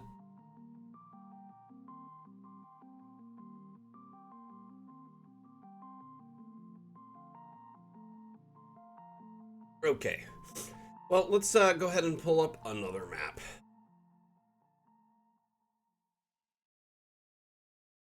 Thank you for that, Stacey. Appreciate it, man. You're like on top of it today. I mean, you're on top of it normally, but even more so today. Like, you're just like, you might as well be like a lid. You're on top of it.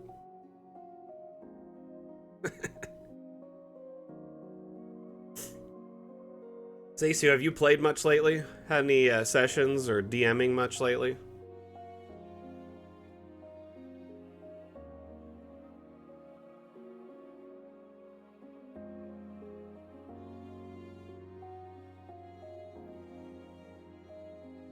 I was gonna say, actually, the time there.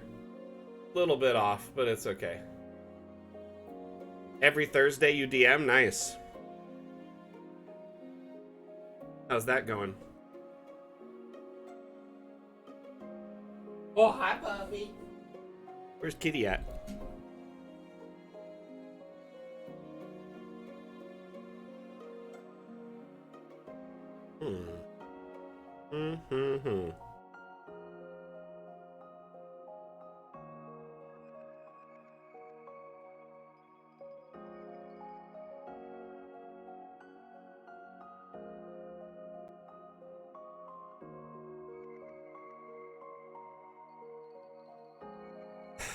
I think people need Thursday D&D to get through the rest of their week.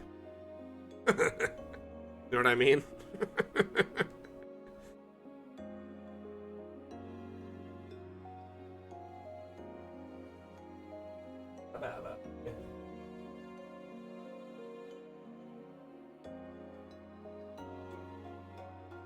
Oh my goodness.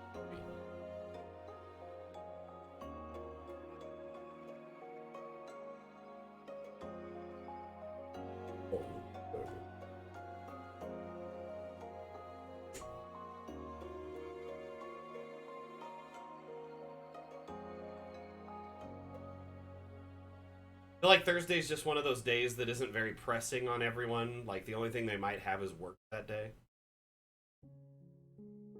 Like, the weekends, by the time your week is done, you got all sorts of things to do, right?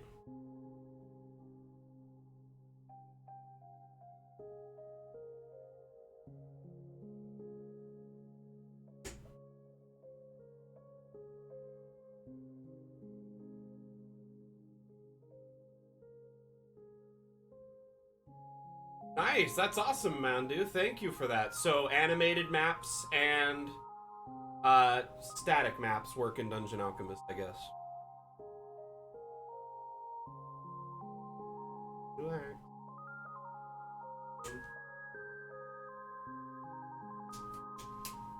The puppy was jumping on him. Now they're gonna go play. Oh, it is interesting. We've showed it on stream a couple of times, though, so I really would like to feature something else. This one I didn't get a chance to look at. You did miss him. Sorry. He is a monster cat. He is big. It's so funny. So one of our friends, she's like a cat lady. She has like 5 cats at least. And she saw our cat and she's like, "Oh my gosh, is that a cat?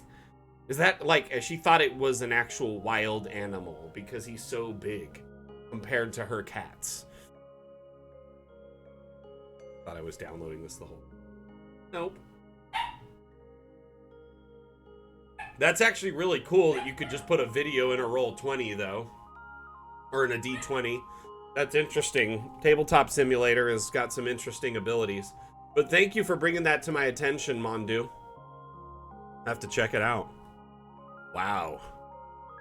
So this was one of the competitors for Feywild Holiday. I have glanced through it before, and you know, it deserves some recognition on stream. Let's check it out. Oh yeah, Heronimo always does. I mean, you can almost always depend on Heronimo to make a beautiful map. Just like I can almost always depend on you to make a beautiful map, Highland Lass.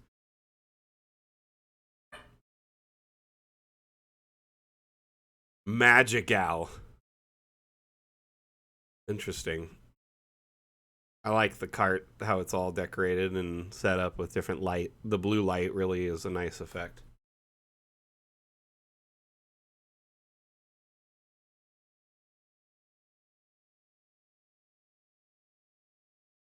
But yeah, our kitty is just monstrous, and he weighs a lot. I can hold him and he'll be like from my head down below my waist. He's huge.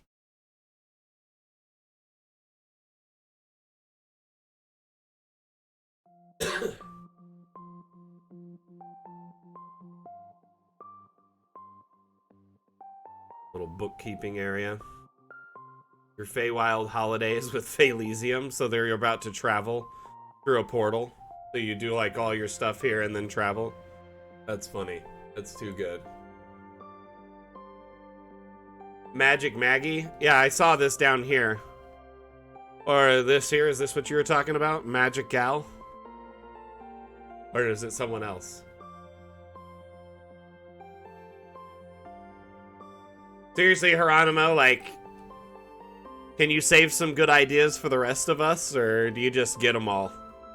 The Idea Fairy visits Heronimo constantly. Looks lovely. Honestly, keep up the amazing work.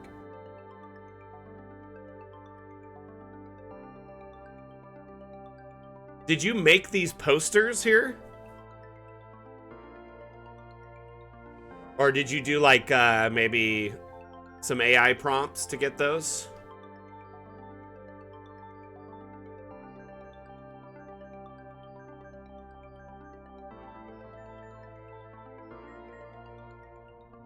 Mid-journey, yeah. Hold on to your luggage, don't let it go astray as you travel the world from night until day, and when you encounter the beasts of the land, remember to keep your food out of their hand. Emotions can run high but when we venture afar, but it is important to keep them under par. For while the journey may be wild and free, it's important to stay calm and centered, you see. Faelysium. Too funny.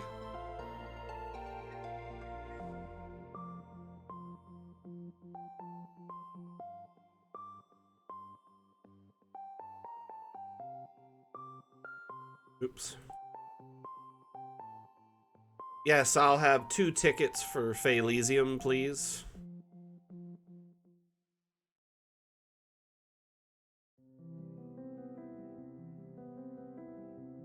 Whoa. Ah, I'm dead. It's over. Fell into the pit. I fell into the pit.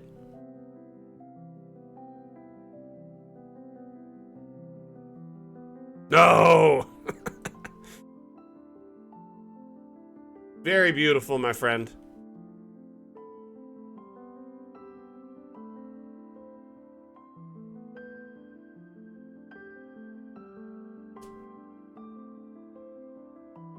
If I keep falling. It's over.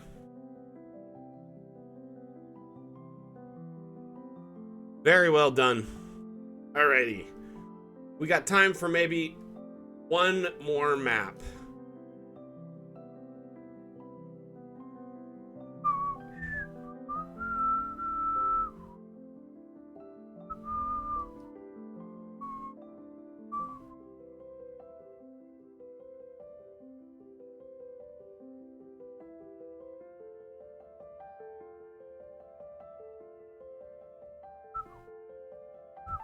Ooh, let's look at these ruins.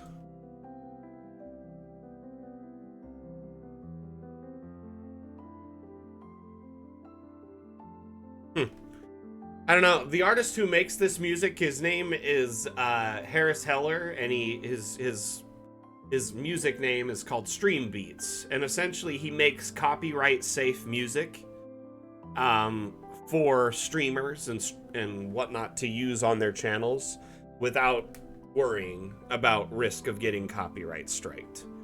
So it's essentially just stream-safe music. That's why I like it. It's very chill. This playlist in particular is lovely.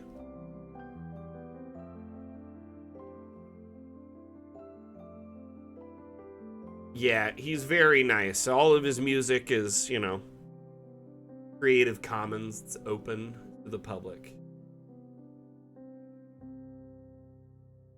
Yeah, maybe I should. I just, I use his YouTube, but yeah, I probably should, huh? Anyway, but yeah, his music is general, like, he's totally cool with, like, anyone who streams using his music for that purpose. So it's actually really nice having, you know, a secure music source that you don't need to worry about. Otherwise, I'd have to, like, license a ton of songs for the stream. Which, by the way, I've already licensed, like, 5-6 songs since I've started working with Dungeon Alchemist to use in our trailers. So I guess I could just play those on a loop, but that's not much of a playlist, you know what I mean?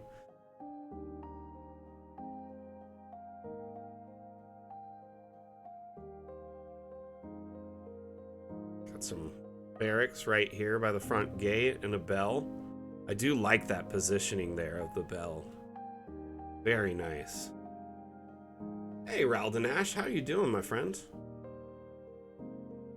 We're checking out this lovely build by Tandaleon.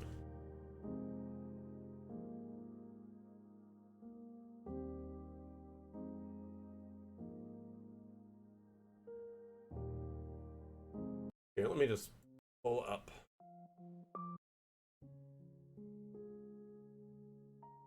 Oh, I was just going through his playlist, or through the songs. My bad. This is his stuff here.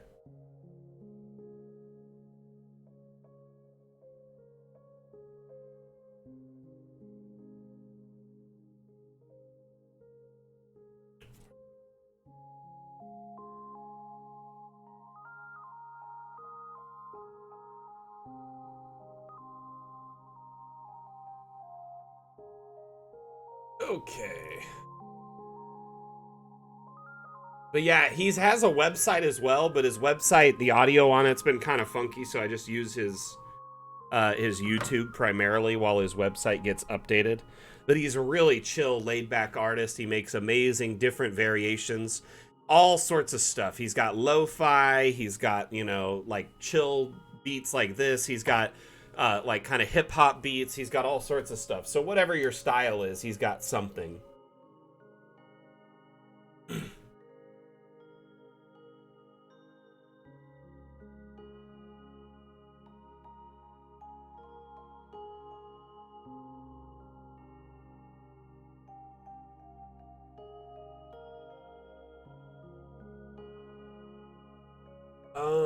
Okay. I'm double checking it.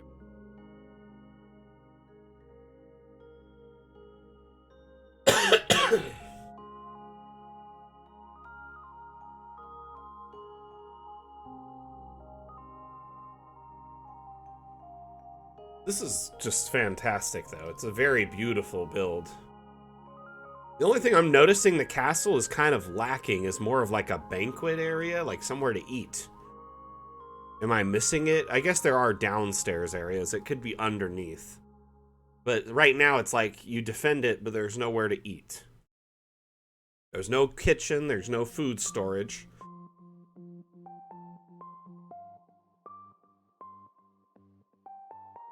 Oh yeah, this is neat. This is one of our new statues. It has this effect. You didn't notice that yet, Dag? It was in Everything is Lava update. Also, I'll tell y'all this. In the background, kind of, I just know that our devs are working on, like, other things to flow from this. Like, different liquids. Oh, so what I like to do, Dag, every time there's a new update is I go to the new objects section and I just, like, peruse it for sure. Because honestly, it's so hard to find everything new otherwise. Like, you'll miss everything, right? And so, and this is a good tip for old power users, new users, old users. Scrolling through this, I mean, as you can see, there's lots of new stuff. It'd be pretty easy to miss almost anything, you know? So do yourself a favor every new update. Scroll through the new object list, you know, pretty delicately, and, you know, just take your time. Actually, I don't think I saw that statue for some reason. Oh, there it is. So yeah, you could see here. Yep, you can do that. So turn the collisions off and do something like that there.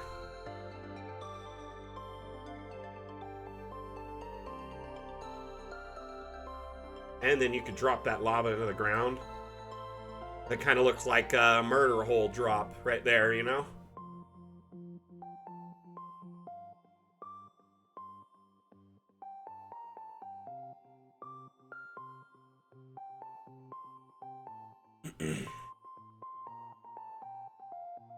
Oh man, they're very well fitted to, you know, a variety of steampunk or different environments, including industrial for sure. I do think the devs, they make some of their assets each time to kind of, they would fit both aesthetics, you know, because people are asking for modern or semi-modern, and these could kind of fill the gap, fill the void as you wait for things, you know, these neat hatches, and I mean, that would at least look industrial setting, for sure. For sure. Or at least a good steampunk setting, maybe Eberron, something along those lines.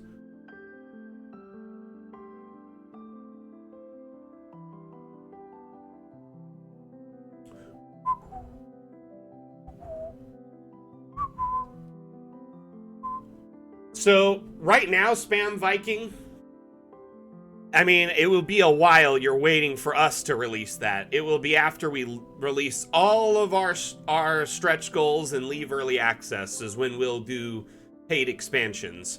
Our lead dev the other day on Twitter said with our next update, obviously we're going to be releasing 3D asset imports, and he's hoping that this will spur on, you know, the creative types to make asset packs. In the interim, DA is mainly a fantasy setting. That's what our Kickstarter was promised around, was fantasy aesthetic, and a bunch of stretch goals in the fantasy setting. So we have like 7 stretch goals left. Those will be all major free updates to anyone who got Dungeon Alchemist during our Kickstarter or who buys a copy on Steam now. All the updates for the foreseeable future are free until we leave early access. And so we have, our next update is called the Treasury. So it's going to be all treasure themed. Whoa, we got a raid? Nice. Thank you for the raid. Unpopular Onion. Much appreciated. Thank you. Thank you. Thank you. Thank you. Much appreciated, raiders. How are you doing? Onion raid, should I be crying? Because it's such an amazing thing. Oh, nice. Well, this is the official Dungeon Alchemist channel, so you hit the jackpot. I am the community manager for Dungeon Alchemist, and we do a couple streams each week where we showcase Dungeon Alchemist content and teach people about how to use it. So welcome, and thank you for the raid. Hey, Distal, how you doing, my friend?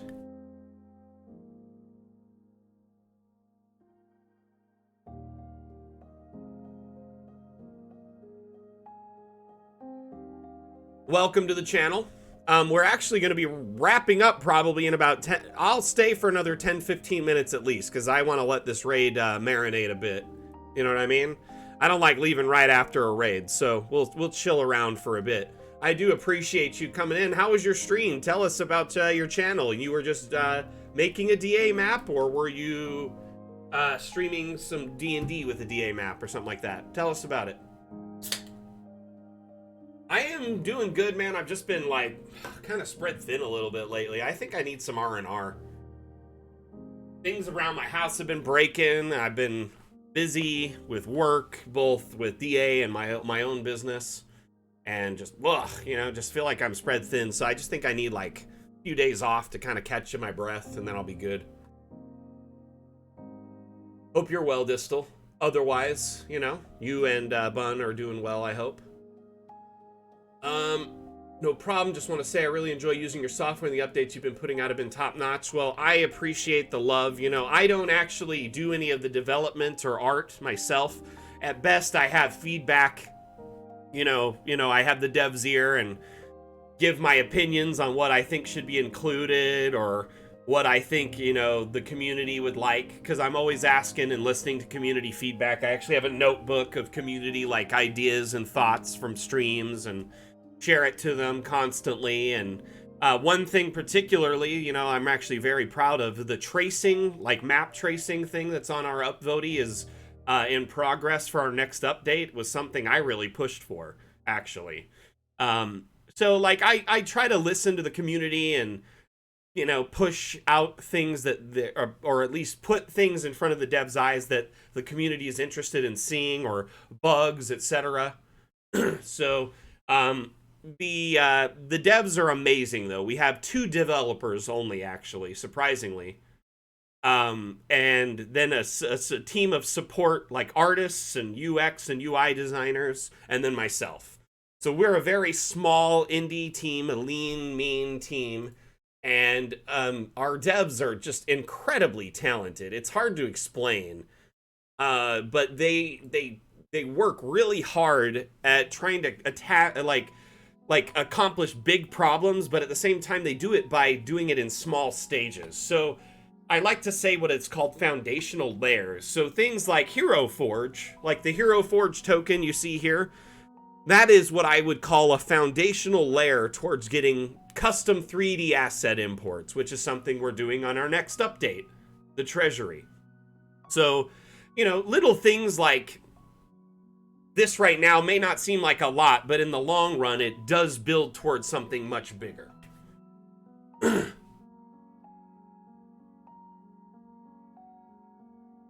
Oh, don't worry about it, Wolfie. I knew what you meant. Hey, you know what? Don't worry about it, unpopular opinion. Thank you so much for the raid. You have a wonderful break, and you're welcome back anytime, you and yours. Appreciate you. Honestly, that's the thing, too. I try to be a voice for our community, like a bullhorn. 5 ounce. And the thing is as a power user of Dungeon Alchemist, obviously there's features I'd love to... Oh my gosh. Ow. I just hit my ankle on my chair, and ow, did it hurt. Like my entire Achilles tendon. Oof. Okay, moving on.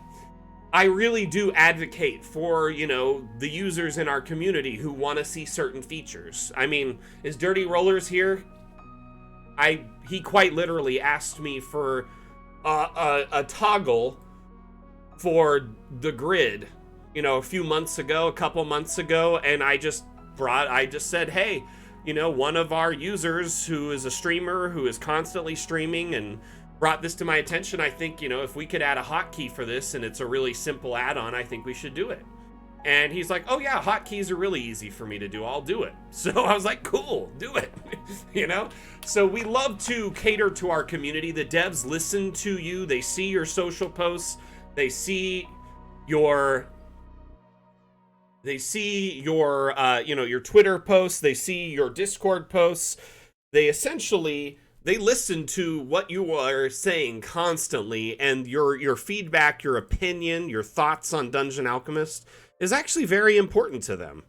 You would not believe how in tune they are with our community. Between, you know, like me listening to what you guys say and passing or relaying this information on, or you guys saying it yourselves online and they see it and, you know, take it at face value. Our upvote, a great location as well. I know they read through the upvote constantly and look for things that could be a possible, you know, next new feature to add into Dungeon Alchemist or improve upon.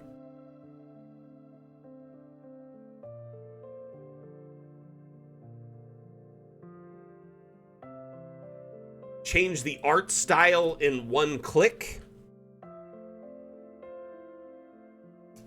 I do know that later on we plan to have an update called Fun with Objects. And with Fun with Objects, one thing that it seems to advertise is sort of like a time or a messiness slider where you can make things look fancier or more run down.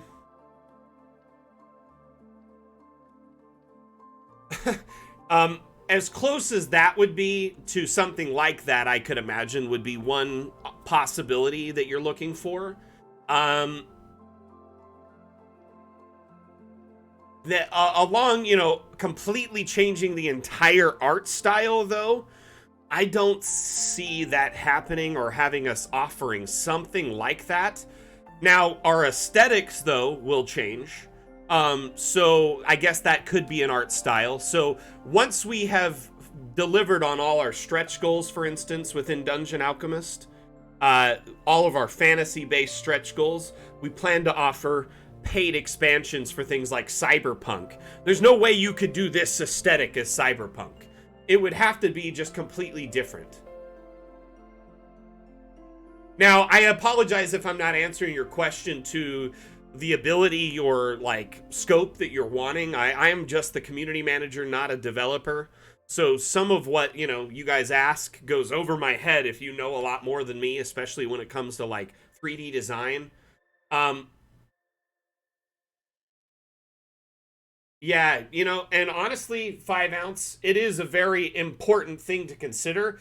I do know that there'll likely be certain parameters, you know, how many, like certain quality parameters, like how big or like how big a file could be or how many vertices it could have, etc. So because when you look at Dungeon Alchemist, it's designed to be very trim and compact and neat. So, and I apologize if I didn't answer that the way you wanted there, Jolly Odor.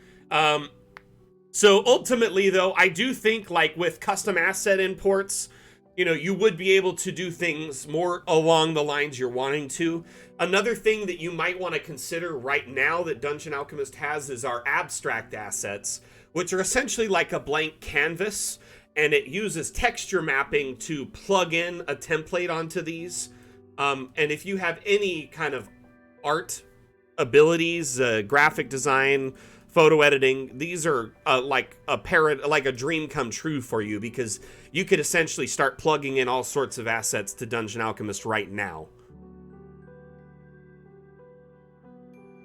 So as I'm sure many of you have seen, we have the ability to do what's called hue shifting on a lot of objects.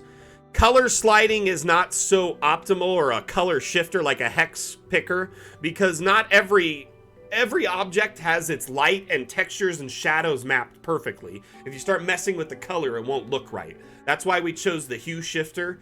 Now, in some objects, we've opted to offer an assortment of colors available, like the crystals, so you can pick and choose between them.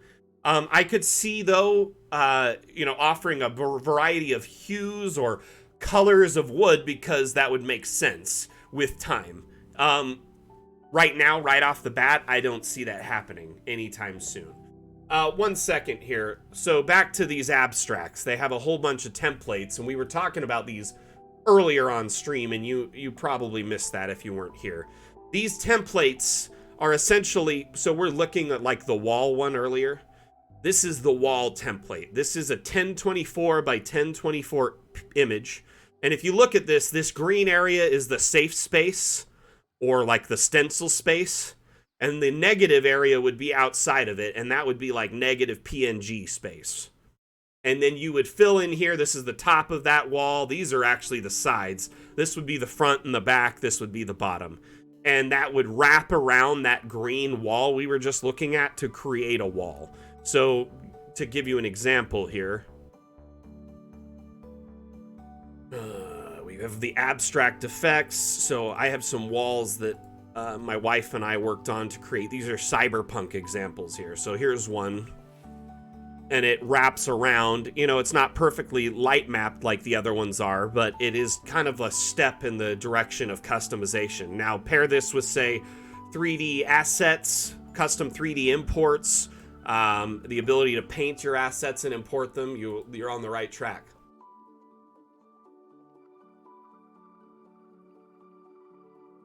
Anyway, I hope I've answered all your questions today on stream. I'm actually looking to wrap up here shortly because it is about 2:10, so we're going to stay on for about 5 more minutes. answer any questions, concerns, and then we will wrap up, okay? So, Deku, I mean, as I'm sure you are aware, there are a lot of objects that you can already change the colors on. You got the color swapping. Some of them have more practical colors than others. Yeah, like that green, you probably would never use that. But as you get further down the color slider, there are some more hues that are more wood-like. Some like cherry, you know, kind of into like an oak or a walnut, and then maybe like a birch. And then you have some paints that are white and black as well. At this time, that's really the only options we have. I do think with time, like a lot of our objects that can do color, like let me show you the crystals. We chose to go this route with crystals because they look just so much more natural than the hue shifting would provide. There is a set color palette for the crystals, and each one of them is just perfectly light mapped and just looks beautiful. And so this way they look a lot more natural and real. Hey, Ataraxian Life, thank you so much. I appreciate you for hanging out and being here, and you're welcome back anytime. These streams are designed to help out and teach, you know, even the most seasoned veteran of Dungeon Alchemist new things. Now, with that in mind, everyone, we're going to be wrapping up the stream. I will be live again Monday. We have our new stream day. It's the most recent addition to the channel. It's called Mapmaker Monday, for lack of a better name for now. And every Monday, I do builds where I focus on a map and build said map. Oh, no, Roskovika. Hey, guess what? We'll be back, you know, like I'm saying now, Monday, Mapmaker Monday. This is a new stream every Monday where instead of focusing on community maps, I build a map and teach you tips and tricks for your builds, and you can ask me questions during those streams. It's same AMA type format as we do on these, but instead of showcasing community maps, we build a map, so you kind of watch the process in action. The end time is in the Discord in the pinned messages, but it's the 21st, just in case. Hey, Dag, you can just type Discord, and it'll drop a link as well. As a mod. Do you want me to give you a list of the commands after stream, just so you know them all? I feel like I gave them to you once before, but it was a long time ago, and it's been changed, so... Anyway...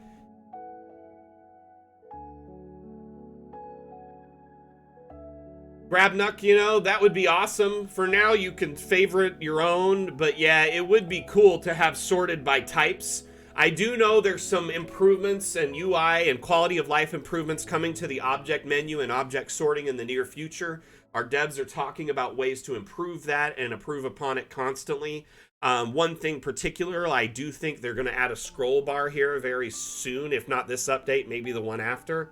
So just keep that in mind. We're always looking to improve things. If you do have feedback, please share it on our Upvote. Upvote is a great place to share your suggestions and opinions. Anyway, thank you very much, everyone. Because I just dropped the Discord link, it won't drop it again. Also, just type Discord. Just Discord, it'll do it. Or just type Twitter, Dag. Just do a test really quick. We'll see if it works.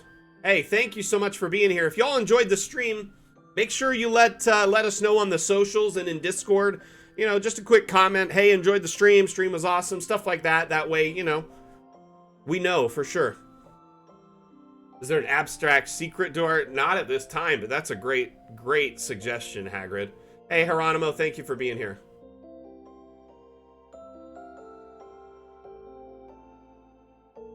That's good to know, Seisu.